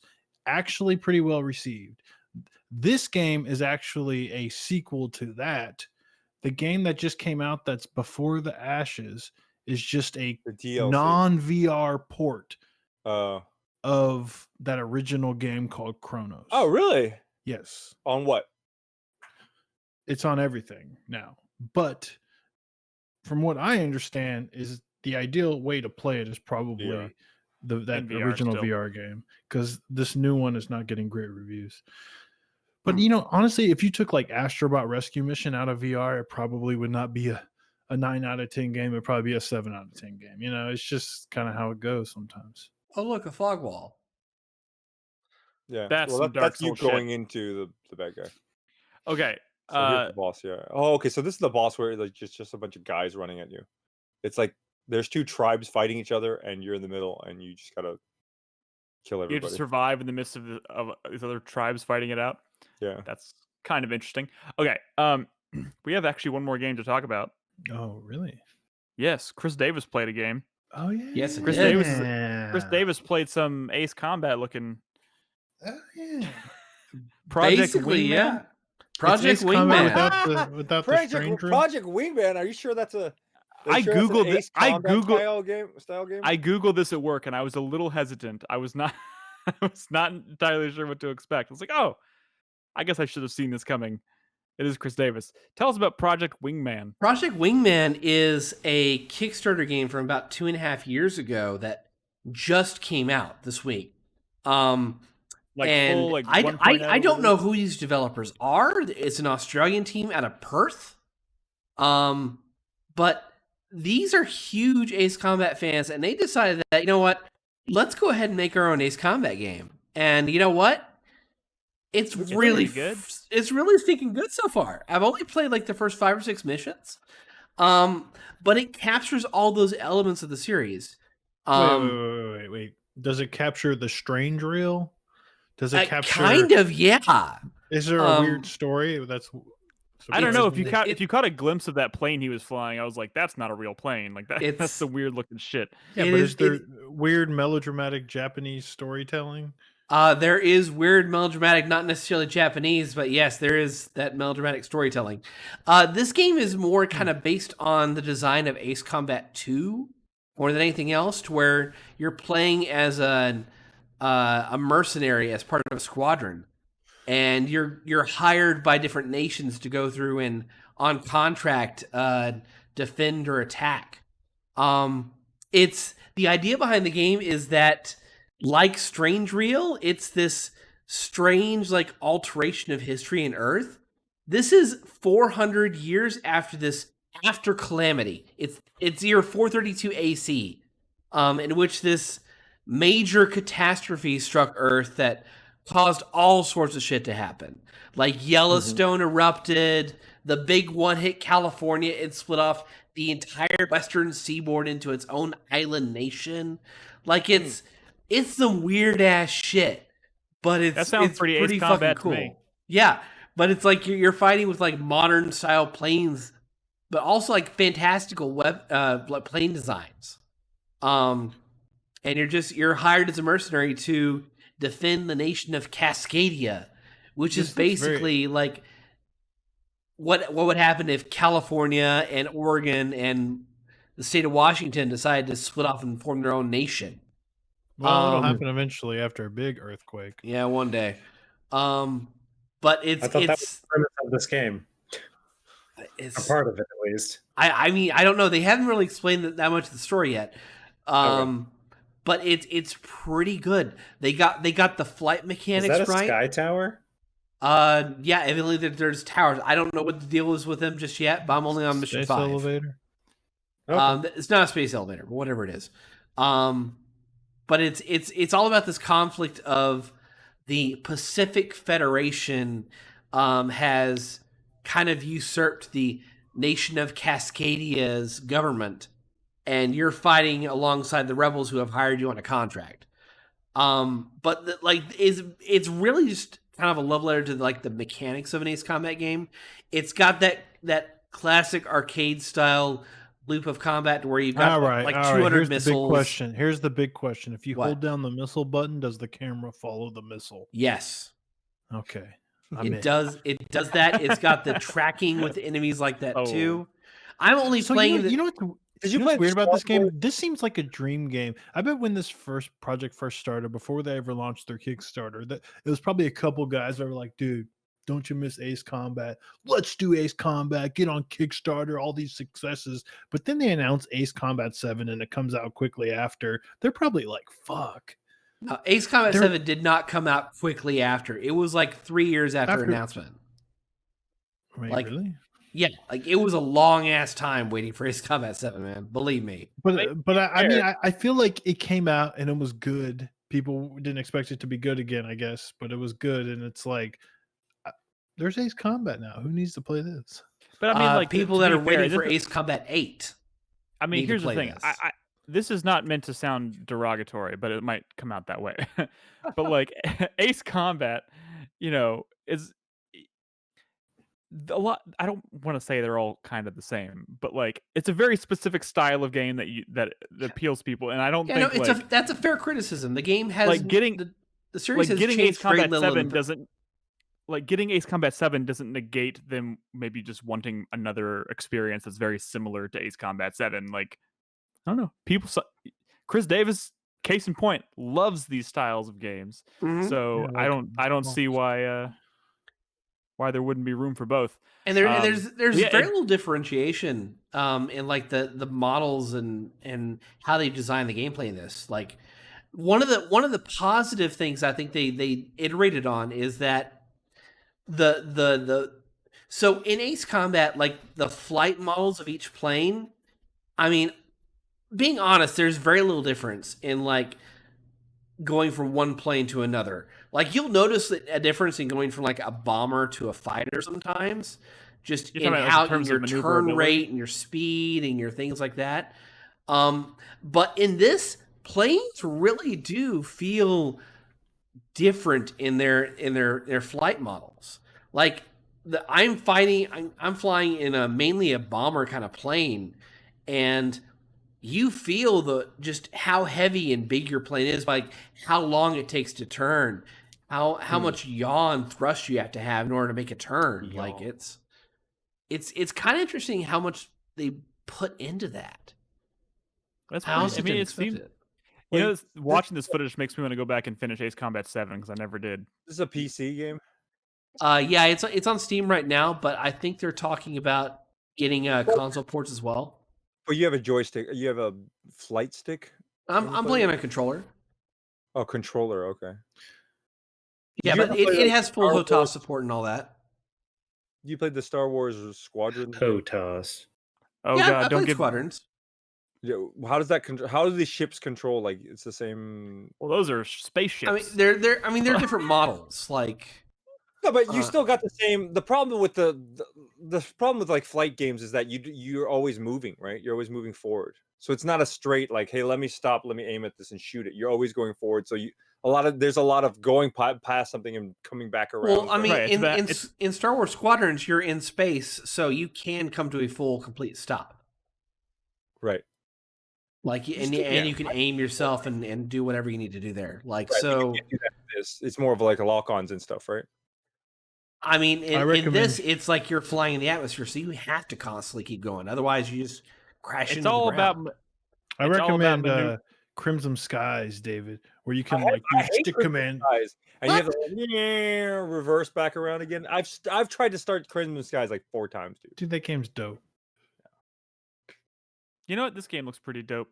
It is not quite as pretty as Ace Combat, though. I think so. It's pretty. You were flying. This is a pretty good looking game. Flying through the clouds and stuff. That looked pretty cool. I mean, this is not a multi-million-dollar game. The Kickstarter, they asked for 35,000 Australian dollars, and they got 4 times that.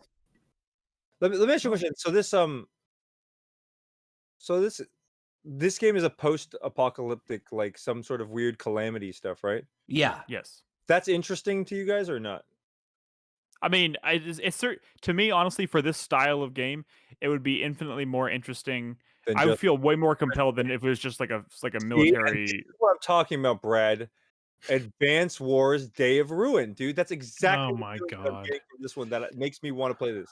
It's I'm the sorry, did I just feed into Brave, David?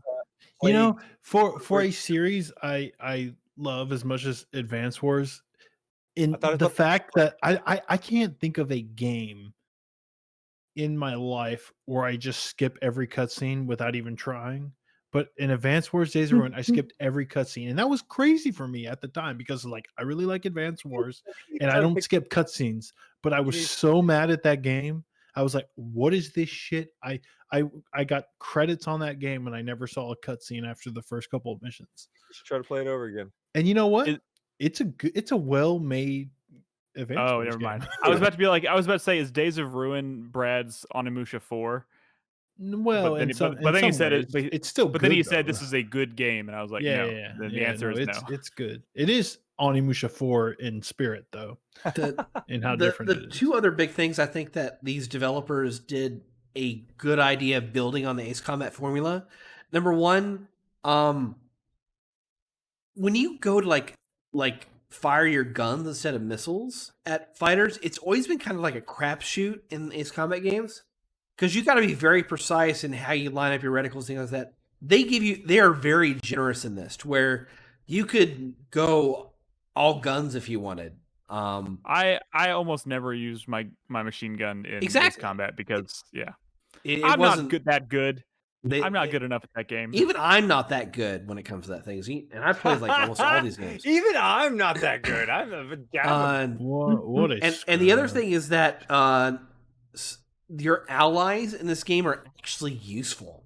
Like you can rely on them to clear objectives and.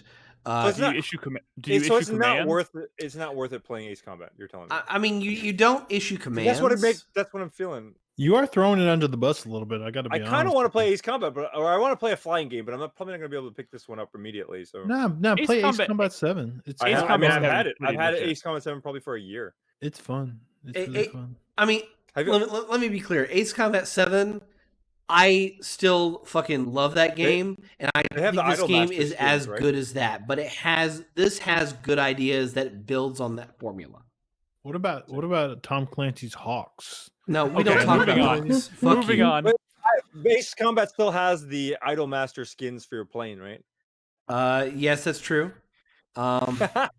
And it also, I mean, they actually that's got not a a decent joke? composer No, for it's real. Project Wingman, and Ace Combat is known for its like fucking stellar soundtracks. But they did a pretty decent job here too. I was So this Ace Combat, this Wingman pilot, what's it called? Project Wingman. Wingman. Have you got? Makes me think. What was the last Leisure Suit Larry game you played? Oh my god! oh my god, It's a serious question because Green Toast is a Leisure Suit Larry That's expert, so. and he hilarious. played the That new he one. What's the is. new one's called? Like Wet Dreams Must Die or something like that. Oh It my is God. something like that. Wet yeah. dreams die twice. And he Real die Leisure- twice. He Real played Leisure- it. He played it, and I'm like, well, I mean, David plays anything. I've got to try it at some point. Oh no! I'm just Oh, wondering. no. Did you know real Leisure Suit Larry fans do not like current Leisure Suit Larry? But Leisure Suit Larry. So was did a they just virgin keep in the first replaying game? the old game? Yeah, basically.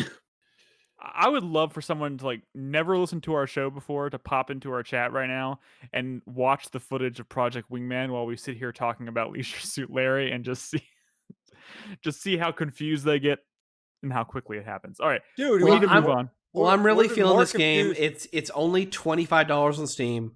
I'm gonna put it on my list.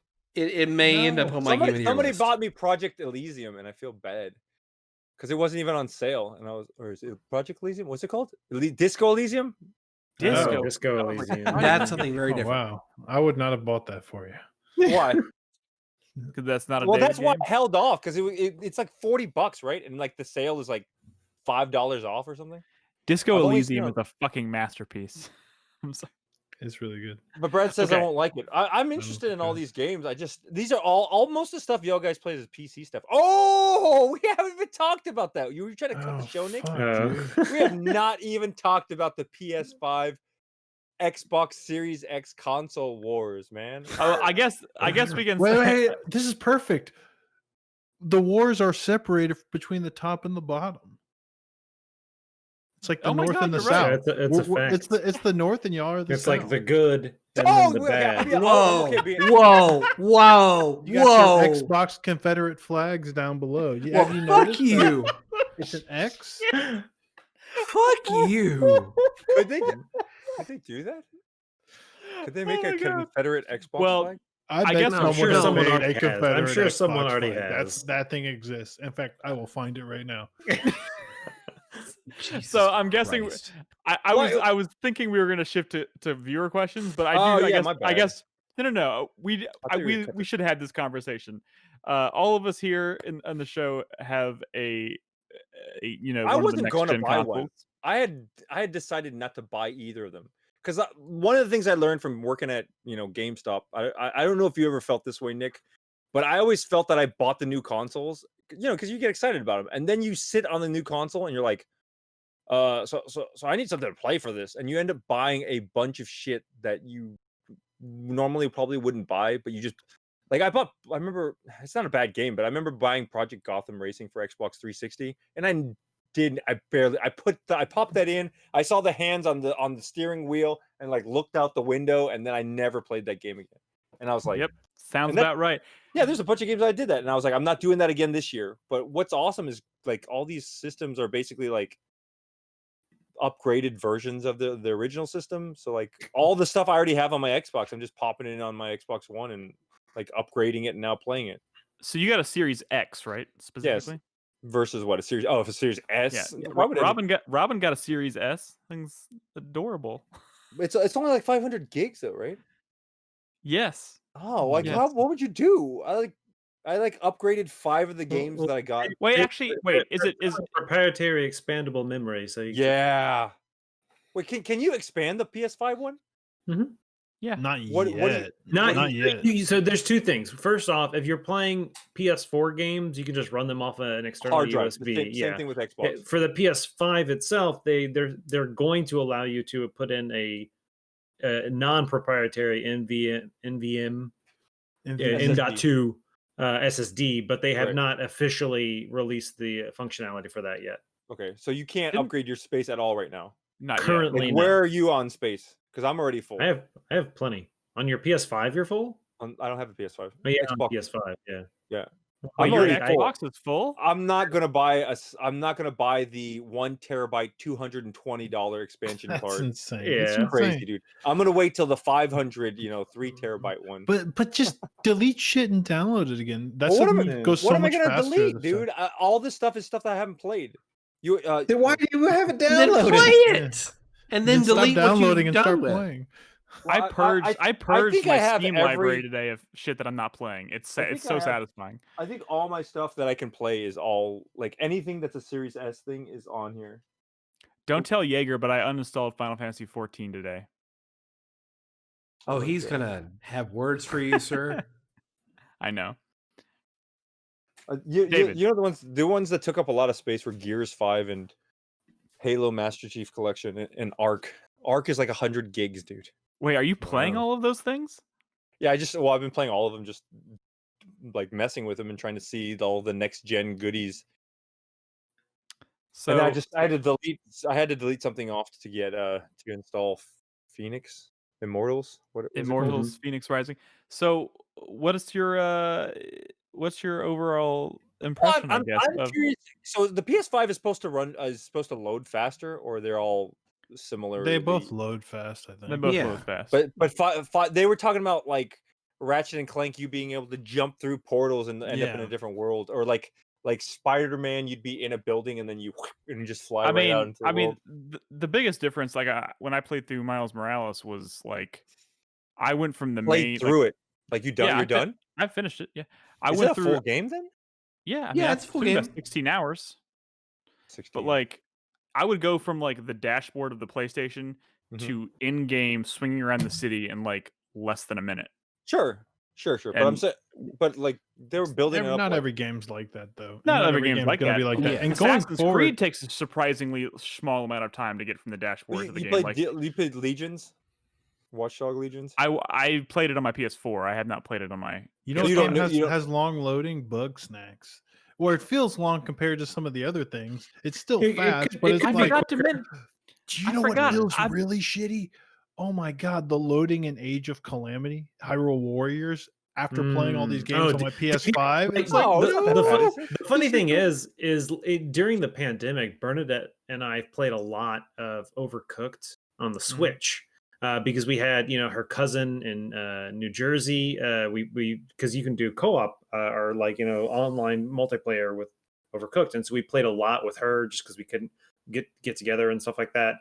And the loading is pretty fucking long. And then we got it on the PS5, they released like a kind of a ultimate edition of it. Holy shit, dude. Like what normally happens is you load up an Overcooked level and it pops up and it's like, hey, this is how many points you need to earn to like to get to whatever on the PS5. You couldn't even fucking see it because it loads so fucking fast. It's like you click on the level and like it's like and it's gone and you're in the level. It's like, holy Hell fuck, yeah. dude. Like that is one thing that has been nice. While yes, I can imagine and Bugsnax does not have the best loading. I agree, Brad. Like I imagine playing that on like previous gen. Yeah, I know. Stuff, But like- I I'm did saying, forget to like, going mention- forward, a lot of this like honeymoon period with like fast loading and gonna like go away. controller functionality and stuff, stuff's gonna start to go away. Even like the frame rates, right? Where everything Yeah. runs at 60 frames a second. You know what? I bet Cyberpunk's not gonna run at 60 frames a second at 4K or whatever the fuck, right? When it comes out. And I think in a couple of years from now, it's eventually going to get back. There's still SSDs, so it's always going to be shorter than before. But I think we're going to get back to like load screens and hey, Sure. this game is barely maintaining 30 Because frames the per games second just because get they're going bigger to and keep bigger. pushing the Yeah. graphics. Absolutely. But that's the whole reason I picked up a Series X is because to take advantage of like I started Yakuza and Yakuza was all over the place. It was like slow, like even the mouse syncs weren't up, and I was just like, dude, I'll just get a new system and put it in there.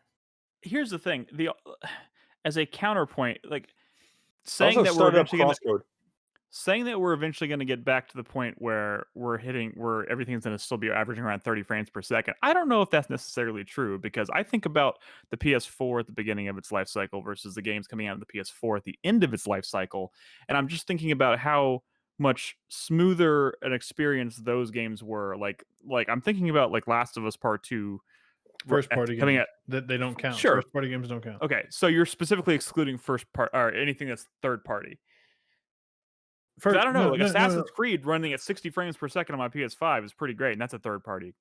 You're right. Game. You're right. But it was built. It's still like a cross-gen game, though, right? It is a cross-gen game, yes.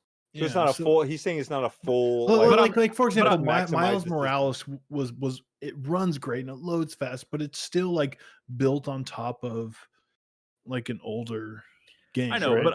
but I'm expecting as the years go by, developers to get better at leveraging the hardware. But they're also going to start pushing the tech, right? I know Because they're going don't to start pushing the tech, but like no, I don't like think that's specifically like graphic fidelity and stuff. But Brad, and, I like, think honestly, I do think with this newer generation of hardware, it is also a lot easier to give people the options of high quality versus fidelity versus performance and stuff like Yeah. that. And I think while they are going to push that, I think it's still going to be even easier for them to give you the option to not do that. And I understand, like you said, Miles Morales is a cross-gen game, but it's a prime example of, if you want to play in the fidelity mode, you get ray tracing and it looks great until you start moving around the city and you're playing at 30 frames a second and you're like, this is not that great. You turn that off and the game's running at 60 and holy shit, it feels great. I don't miss the ray tracing when the game is running well. It's one of those things where I think that trend is going to continue where I think it didn't used to be as big of a deal in the past because trying to get a game on a PS3 to run at 60 frames a second was next to impossible if it had a decent amount of graphics. Yeah. Versus, No, I think you're now right. that's not as big of a deal, and I think that is we're going to see that trend. But I'm a just lot thinking about more. like he's saying games got better and like first party games did get better and they were smooth or they were always smooth. But think about like Control or whatever. That game was like barely fucking playable on consoles, and that was like a super late last generation game. I think that game also had a lot of problems on PC too, though. Is that game not playable right now? It is. Like, would it play It's- better I- on my Series I X? played that game on PC and it runs smooth as butter. By the way, I mean, just We're talking about because Control, it's right? not 60 Yes. and a locked 30, doesn't make it bad. yeah, that game Also- that game does not have those kinds of problems at all on PC. What is ray tracing exactly? What are they tracing? All right, let's answer some viewer questions. Okay, no. One last question. Serious question for Chris Davis, because he's the only one of us who has both, right? Yeah. Correct. Like, are you enjoying both, or do you see a difference? The I mean, Xbox I UI like is better, both. right? I have more. The PS5 UI is bad, right? That's one of the reasons why It I is held bad. on. I think it's bad. I don't think it's bad at all. I mean, maybe not at all, but I think it's you're not- definitely I think gonna it's have an to get- improvement. I think it's an improvement over the PS4 so far. I think it's something that there's large aspects of it that I will eventually get used to, like any new UI. But there are some aspects of it that I find Japanese really development. frustrating. For example, when I hit the home button on a PS4, it brings up that shit immediately. When I hit the home button on a PS5, those cards, there's like a slight delay. So sometimes when I'm like holding or double tapping, or I'm holding to try to get back to the main menu instead of pulling up the cards, I don't know if I've registered the button because it takes a split second. And then you hit And that throws me off. I mean, so that's Right. not even a UI Hmm. design issue. That's like I mean, there's something flawed going on, Did- and have you- that's has really anything- frustrating to me. Has anything taken advantage of the Bug triggers? snacks. Yeah, Bug Oh, snacks, the surprisingly. triggers. What the hell is Yeah. a bug snap? Like, what kind of game is I that? mean, Like, Miles Morales takes advantage of it a Connectimals or little bit. something? Yeah. Demon Souls does, and of course Astrobot. but like Yeah, what? Astrobot Like very much. in what way? Like, is it actually something that's You gotta try wor- it. Dude, it's David. The problem is like Brad. It is extremely difficult to describe, and even when you describe it, it doesn't do it justice. Mhm. It is one of those things where it is hard to understand and convey that know. when you are walking through a rainstorm and there are raindrops hitting the umbrella you're holding, you can feel that in the controller, and that's hard to describe. Oh, well, I experienced that with HD Rumble on the Oh Switch. my God. With the two little No, with the That's- two little ice yeah, cubes. exactly. David, Have you ever played exactly. 1-2 Switch? Have you played 1-2 I Switch? I know what you're played talking 1-2 about. I know what you're talking Switch. about. But yeah, we kind of No, we're talking more about like the trigger specifically, like how they will Well, lock More up. difficult. I've had broken controllers before where the controllers like don't register. dude. When you get your hands on a PS5, just try Astrobot. You'll understand. Well, I'm not Yeah. gonna Also, buy you're a trolling. PS5 to experience the controller, but yeah. But I you- No, eventually, you should buy it. You should buy it to experience all the games that you can only play on the PlayStation 5. which is what? Demon's Oh Souls. yeah, Souls. is this an actual console? Demon's we're Souls. watching here? 100% more than you can play on an Xbox Series X. Yeah. That's true. What do you mean? Well, The Let's Xbox move on. launched with no new games. Yeah. That's sort of a Or Or problem.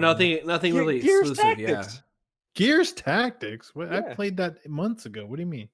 Gears Tactics. What you played on Okay, PC? that's- Yeah. I play on PC. I and know it was that's free. that. I was fine picking that up for the Xbox. And We that are game not was having- It fine. made by more the sense way. because all my games can play on it upgraded. That's like Alright. all my stuff. I have a question, guys. Are we All my going to games do are on viewer Xbox. questions? Wait, my We didn't do- question is, I still want Chris Davis to answer my question about the consoles and what he's doing on them. He's being a man of historically both. biased. He can't answer this question. No, shut up. Why? So He's biased enough to pick up both. Exactly. Okay, Damn, he's got a point. let me tell you this. I enjoy both systems.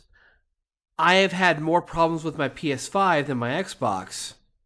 But on the whole, I like both. Is looking like a stupid system? Is that one of the problems you're having? No, It does it's look actual stupid. literal problems with the system. Like What is I this constantly I've been have- having issues too. I've been having weird issues that I can't really like figure out what's going wrong, and that's really frustrating to me. Like when I was playing Sackboy, all of a sudden like my saves weren't uploading to the cloud, and I had no idea why. it just wasn't doing it, and I kept getting error messages, and it just said something went wrong. And I was like, well, is there a way to fix this? I don't know what's happening.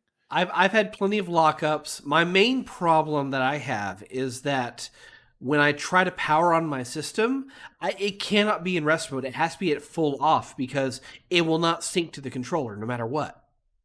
I've heard about that issue. I haven't seen that one. Yeah, so whether I press even if I press the PlayStation button on the controller to start the system, it won't sync to the controller. So it'll just power it on. You can't do anything else. So I have to actually either press and hold down like the full shutdown button on the system, or I have to unplug the damn thing. Well, what did Google Foo tell you? I'm sure you tried to Google this. I have issue. It tells me plenty of people are having the same damn problem. It doesn't tell me anything else.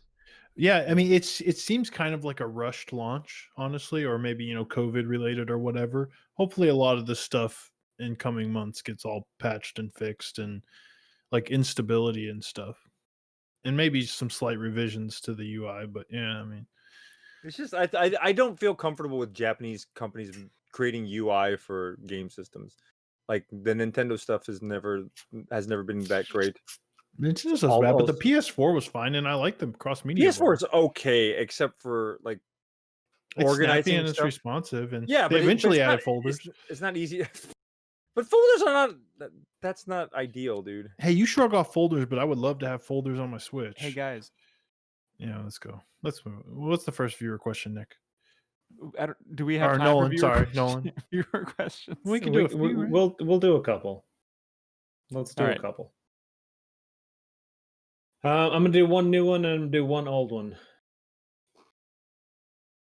All right. First question this week. I'm gonna do a new one first, and then I'll do an old one. From recently moved to Georgia. Great name. Love it. Would you rather only be able to use water-soaked towels or only be able to use water-soaked toilet paper? Towels. Well, no. How sturdy is the toilet paper? Yeah. Yes. Thank you, Brad. How sturdy? I mean, couldn't you? A nice sturdy wet toilet paper could be kind of nice. Yeah, it's clean.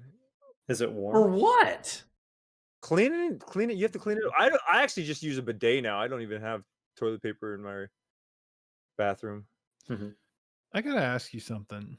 After the bidet, when your ass is all wet, what do you just walk out of the bathroom with a wet ass? I mean, some bidets have like the dryer button. But does yours? Does yours? I'm fine with it. So what do you do? He just blows on it. No, I'm just on. You some people wipe it up with the towel, like dab it off, But then at that point, you're kind of like defeating the purpose, right? No. So do you kind of air dry a little bit? You shake. How juicy are y'all's ass? Whoa! Okay. Whoa!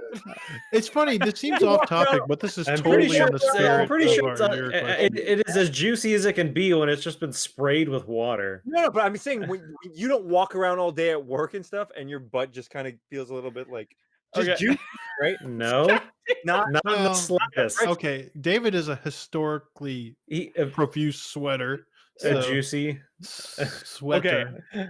If I ever see a girl wearing, the pants that says "juicy" on the butt, again, I'm never, ever, ever going to think of it the same way. You have just ruined that. Wait, I've always thought completely ruined it. Juicy butt cracks when I see that. Like I said, off topic, but still in the spirit of our viewer questions. There's not another better way to describe it, right? What was the question? Towels and toilet paper. Oh. Is the towel? Did I wet the towel, or did someone else? It's just perpetually wet. It's wet. I'm saying, is it? If you have wet, I used to go to people's colleges rooms, and I'd hang out there, and then like I'd take a shower, and like here's a towel you can use, and it'd be wet, but it's not wet, but it's because they don't actually ever dry their towel correctly, so the towel always has that like dank smell. You know what I'm talking about? They have like that dankness to it. But you still use it, right? You get your face up in their No. ball I hate water. those. So you have to like bleach those because because of the way they are, they never fully dry or they don't dry it right. They'll use they leave the towel on the rack too long, and it just has that musty like mildewy smell in it. All right, Like viewer question number 2. You're dancing around the biggest problem of this is that if you're using wet toilet paper, how much toilet paper do you use to wipe your ass? And then aren't you worried at the end of the day that you're gonna fucking clog your toilet? Like what? What are you talking about? Yeah, Wait a minute. Wait a second. Here's the The toilet paper always ends up wet, Chris Davis. Yeah. Do you really want to wipe your ass with wet Stasis toilet paper? No, wet wipes. Do you not have? You never used wet wipes before? Wet wipes are not flushable. Yeah, some say they are, but I hear you're not supposed to. No, they're not supposed to be It's flushable. not good. It's not good for the sewage system. Wet wipes. Are we still talking I'm about not this? talking about wet ones. There's ones that actually you use to wipe your like. The wet ones. No, not the wet ones, not those. But you get the other ones. The dry ones then. Have you seen the ones that the one wipe Charlies from Dollar Shave Club? Is that what it is? Or is it No, different? I've not. No. There's one- That's what it's called. one That wipe sounds Charlie. wrong. One wipe Charlies where it's like a individual moistened towelette where you just like carry it and you sounds racist. wipe down. Could you like do you remember back in the day where, like, I say back in the day, this was before our time even, but I've seen it in movies and shit where they had the hand towel thing, but it was just on like on a spool, so you would just spool it to bring down like a dry part of the towel. Like this is like No. way back. This is like in like the 50s and some shit. And I was thinking about like what if the toilet paper was like that and you just kind of like you just like pulled it down. And anyways, so Let's move on to our next viewer question. Our final one. Chris Davis said he didn't want it clogged up the toilet. Like, Mhm. here's the thing. Here's something my dad taught me when I was in middle school, maybe high school. Okay, when y'all shit in the toilet and then you just let it pile up and then you sit there and marinate in your own shit thing coming. How big are your piles of shit, David? I'm saying as soon as I'm picturing Jeff Goldblum right now, and it's so funny. I'm saying as soon as shit starts coming out, before it hits the water, I hit flush already. Before it hits the water, You have shit all over your have that pool. tornado going so that as soon as it comes down, it's out of the system already. Uh-huh. I don't sit there with the shit brewing Alright. below me, But And you're unless fine with having a perfectly shit-covered aimed ass? sitting in my shit steam, and then at the end, y'all Americans like y'all wait till the end, then you wipe your ass, throw a bunch of toilet paper in the toilet thing, and then you flush, and then everything gets clogged up. Like All I right, so never have- conservative estimate, David. How many hundreds of gallons of water do you go through every time you shit? Like 400? I'm 300 gallons? I'll flush maybe twice, maybe 3 times. Okay. So shit. the only time that I God do damn this, it, guys. David, is when I'm at work and The only I time take a work shit. Mhm. It's what? The only time I didn't hear your first part. You said the only time what? Guys, The only time I'll do multiple flush when I'm taking a shit is when I'm at work and you know. It's out of I'm using my power as host to move this show forward. All right. Nolan, Final read question. the next Final question. question. Staying on topic. is Would you wrong? rather have all of your toilets or all of your showers disappear forever from your house? Oh, I you're what? don't- What is it? Can I still Toilets take a or bath? showers? Can I still take a bath? Toilets or You showers? gotta take one in the toilet, I guess. Oh, If the- one of you so there's says no tub? waffle stump, I swear to God, no. It does say shower / bathtub. Let me specify. Nolan, why would you pick this one I after gotta what we stay just on went through? topic, Nick. Gotta stay on topic. Getting rid of it for what? So you don't. You either can't. You either have something to use the bathroom in, or you have something to take a shower in. That's basically the question. Yeah. You have to get rid of the toilets. No. What? 50%. You can use 50% of the time. I take a piss in the shower, anyways.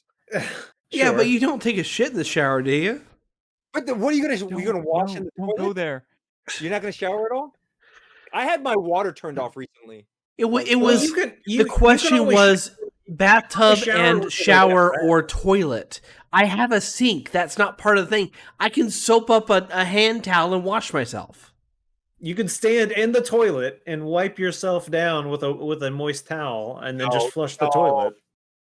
I don't think I'll realize how much I sweat, dude. Like, I need to be drenched in water, or like how? Okay, so tell me how you wash your ass, dude. How you wash your ass? That was my question your for you with the bidet. previous question. With your bidet in your toilet. Well, Guys, the thing is, there was a time in my life where we didn't have a bidet in my house. I hate And my all dad, of you. my dad, But you would have try one to now. get the sink and Mhm. wash himself off in the sink. Well, hold on. Z Yes. Jesus. I walked in Z on him a Maiden and chat just asked, is it filtered water in the toilet? It's not filtered water in the shower. Dude, you can't. And then no, but It's the same water. but you can't drink toilet water because you're gonna be peeing and pooping, and the particles are on the side of the toilet. No, you don't have to drink any of it. Well, why Yeah. would you ask you filtered or not? I thought that was the question. I don't know. Hey, can I share one thing that I do when I'm using the bathroom Please. in a public place? You have to Because Okay. I don't what I do, I don't know about if y'all do this, but namely at work when other people are, coming to the You bathroom. flush so they can't hear you go. No. What I'll do is I always make sure to wipe down the I toilet lock the seat. doors. I wipe down the toilet seat, right? With what? Do y'all do that? I'll grab some Wipe it toilet with- paper and I'll make sure there's nothing like wet or like a fucking pubic hair, You whatever, don't right? get any water on the toilet paper. But here's the Very thing. So little I clean it off with a piece of toilet paper and I throw Sure. the toilet paper in. Yeah. I flush before I sit down and take a shit. Sure. Because I don't. I've had situations where the shit landed on top of the paper and some of the shit was sticking out of the water and it smells really bad. Because if the shit is not completely encased in water, it's way smellier. What kind of little bird shit are you? It's coming out of you. Not every time. That's not that heavy that can sit on top of the toilet paper.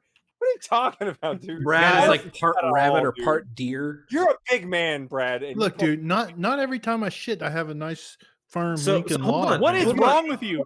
Hold on, Brad. To answer your point, Destin Sandlin from Smarter Every Day actually has a video about the effects of water splash, essentially Poseidon's kiss, versus toilet paper, and they've actually found that if you have like a layer of toilet paper sitting on the top of the water, when the poop hits it, it doesn't splash back up. because the toilet. Wait. Are we talking Exactly, 'cause the about Poseidon's toilet kiss paper being a negative thing? In public toilets, 100% yes. So if you take that toilet paper, you wipe down the seat, and then you just kind of lay it down in the water, then you have no water Poseidon's kiss from strangers' buttholes. Maybe I'm using too much paper when I'm cleaning a toilet seat, but Maybe. I don't like. Have you ever gotten your colon cleanse, or you use the Okay. Okay. I want everybody to know. interested in doing that? I'm so 4Player podcast. You get the group Enema cleanse. edition. I am so proud of this podcast, of this Mhm. show that we've been doing for over a decade. Mm-hmm. You acting like poop doesn't come up on every viewer questions. It's like one in fucking every week. 3 shows. Nick. I know. I thought we had made a. I thought we had come did to an talk about agreement. that. I thought we had come to an agreement, like a concerted effort among us to like try I'm to sorry. avoid these kinds of I questions. didn't realize. and- Did we? Banned from the doc. Well, then we should have deleted them from the doc. Yeah. Have you ever I seen thought- that Japanese poo commercial where it's like the kid talking about his like toilet training, potty training book? We can move on. It's a pretty funny, pretty funny commercial. Cool. I'm ready. I to don't move even on. know. We go on to the 4-player minute, Nick. Thank you, Nolan, for. Nick, are you squeamish around poop, Nick? No, I'm just trying How can you be to. squeamish? Now, here's the thing. Look, we spend all this time talking about video games, of which we are passionate, and then I'm like, I can't wait to have I can't wait to hear what our viewers think and ask, and and we get to the questions, and it's shit like this. Yeah, what's wrong with you viewers? You're the fucked up ones. We Not want to us. talk about video. I mean, I don't mind Yeah. indulging the occasional ridiculous question. Where's my On- interesting video game question, What viewers? you would Make never, me think. You would never eat feces. Fuck. Okay, 4-player minute starts How about now. reconstituted? My hype for this You know week there is was 2 burgers girls, of 1 cup. reconstituted feces, right? They filtered out. I wish I could cut his mic right now. Just protein patty. It's a protein patty, but it came from someone's feces. Oh, we gotta Like, stop.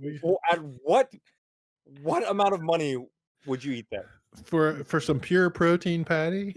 It's been filtered out. God damn it!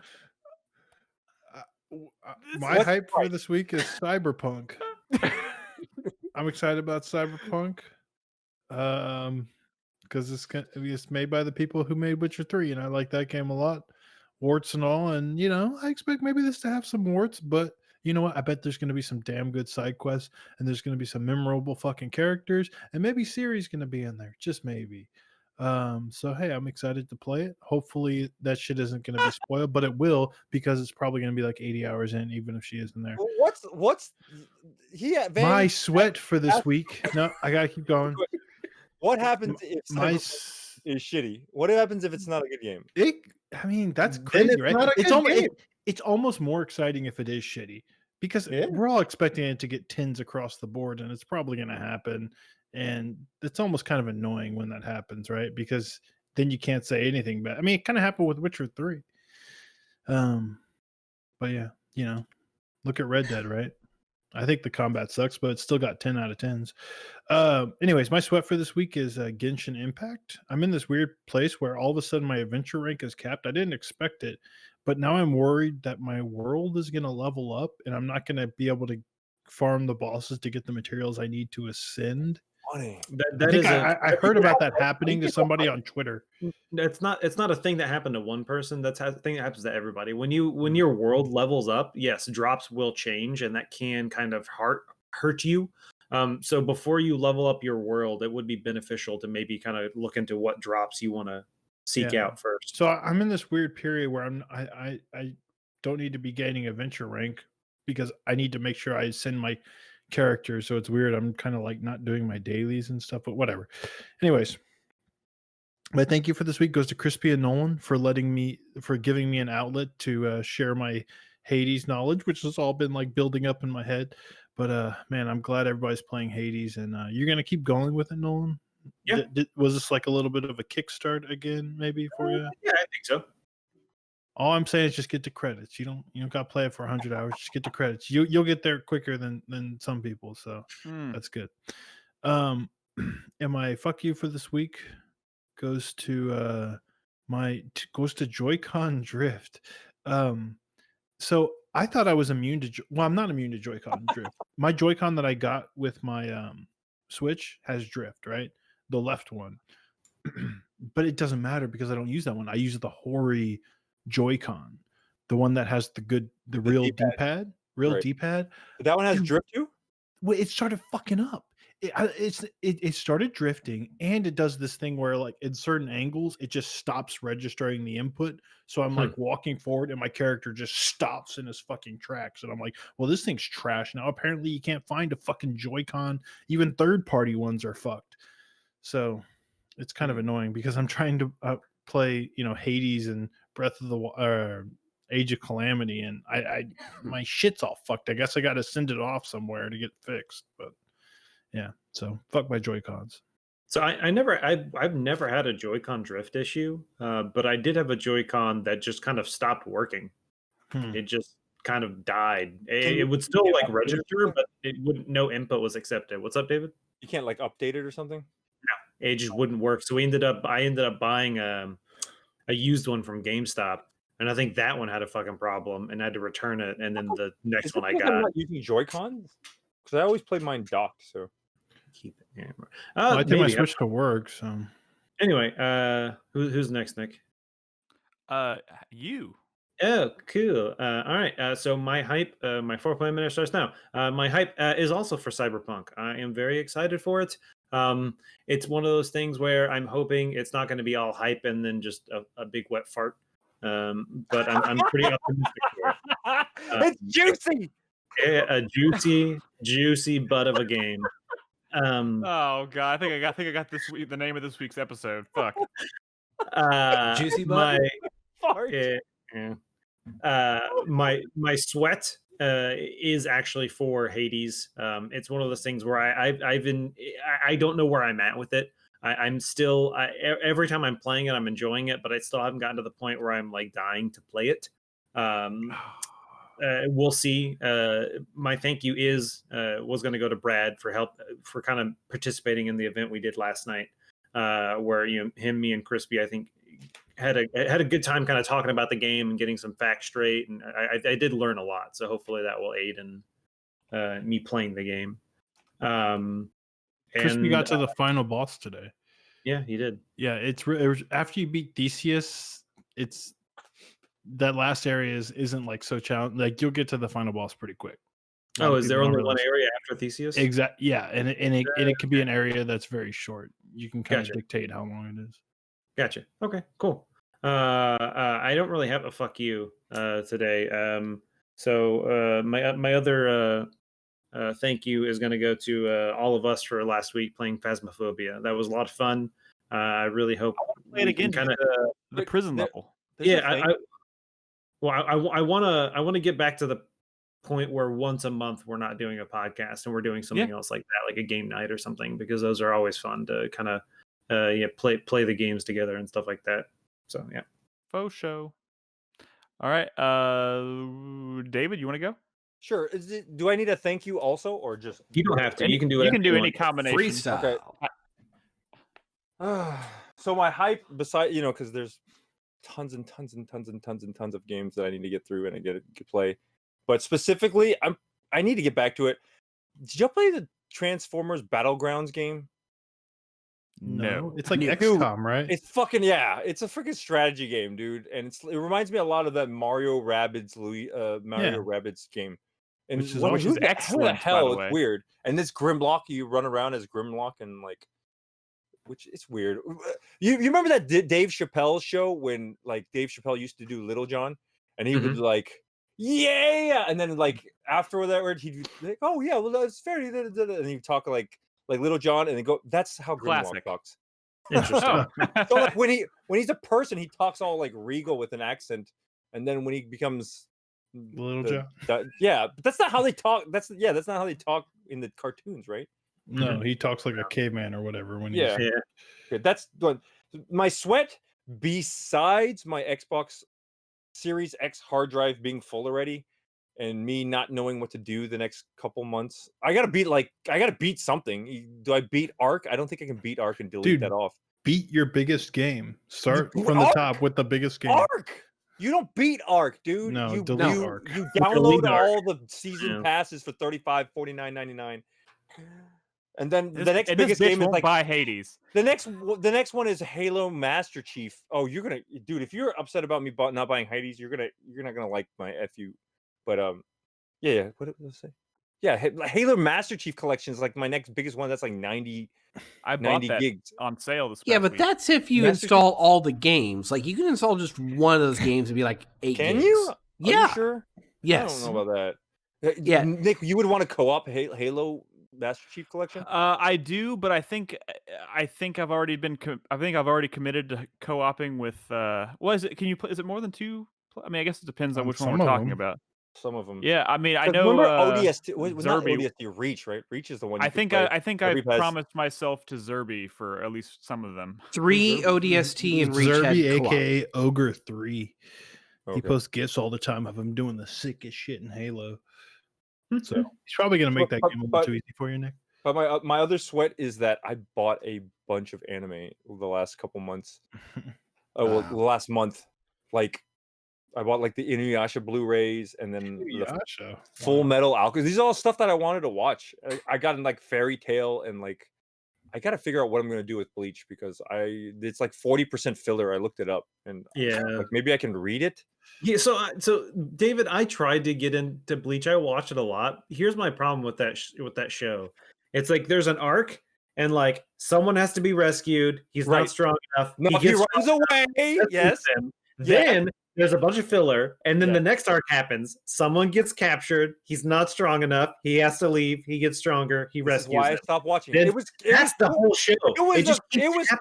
It It was cool the first time when Rukia got captured, right? And and Ichigo had to go in there. Do you know who ends up with who in that movie? In that show? Okay. I just remember I love What's your I thing? love Zabimaru. Zabimaru was my favorite. But Rukia ends up with Renji. What stupid fucking shit is that? Who decided that shit? Guys, I can see it. do y'all see this flashing red light on the side of my headphones? Is my that my headphones are dying. Please. Okay. Plug that shit in. So that's I can't. It's only like a foot long. So that's my sweat. My 2 fuck yous go to number 1, Dragon Quest 11. I bought it for PS4 when it came out. I started playing it, and then I learned that the Switch one was going to come out with Japanese voice language options. So I waited, got the Japanese voice language option, started it up, and then I learned that the Xbox One was coming out, which it just came out. Or it comes out tomorrow. Comes out tomorrow, and it's the Switch version, but on the Xbox. So it's not like a better version, but it has Japanese voice option, and then it also has Chivos. So do I want to start it up again for the 3rd time? Yes. No. What's your last fuck you? I don't know. The last fuck you is the DOA Dead or Alive DLC season passes. I bought all of them this weekend. They were on sale for Dead or Alive 6. Cost me $220 to buy all of them on sale. So that's like 180 something outfits for Dead or Alive 6. But that's not my fuck you. My fuck you is that the Dead or Alive 5 ones are not, some of them are not available for sale anymore because the licenses run down. So like there was like a Gust crossover, like where all the DOA characters are wearing Gust character outfits, or like the Fairy Tale outfits. Have you seen the movie, the anime show Fairy Tale with like Lucy what? Briggenhard or whatever her name is? I don't remember. Like that, But yeah, they had DLC outfits, and I can't get them now because they're not. You And son even of if a I wanted to bitch. pay full price, $100, you couldn't.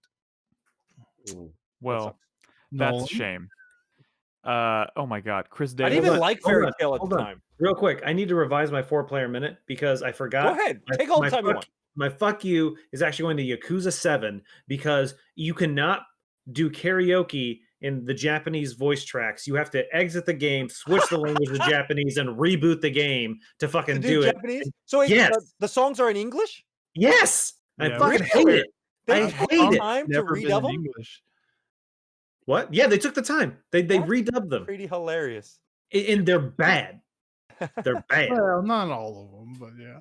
All the ones I've done have not been great. Ichiban's especially. Chris Davis, please, Anyway. for the love of God, show these fools how to do a 4-player minute in record time. My first hype this week is for Project Wingman. I didn't really get to go into it too much in the impressions, but I'm really enjoying that game. Can't wait to see more. It's not co-op. It's not co-op, correct? Now, as far as I know, no. But there's a whole other mode to the game that I didn't talk about. My second hype this week goes to some of the new announcements for studios and projects going on. This past week, we had an announcement from Arrowhead Games, the guys who did Magicka. They're working on a third-person co-op shooter. Also, Keiichiro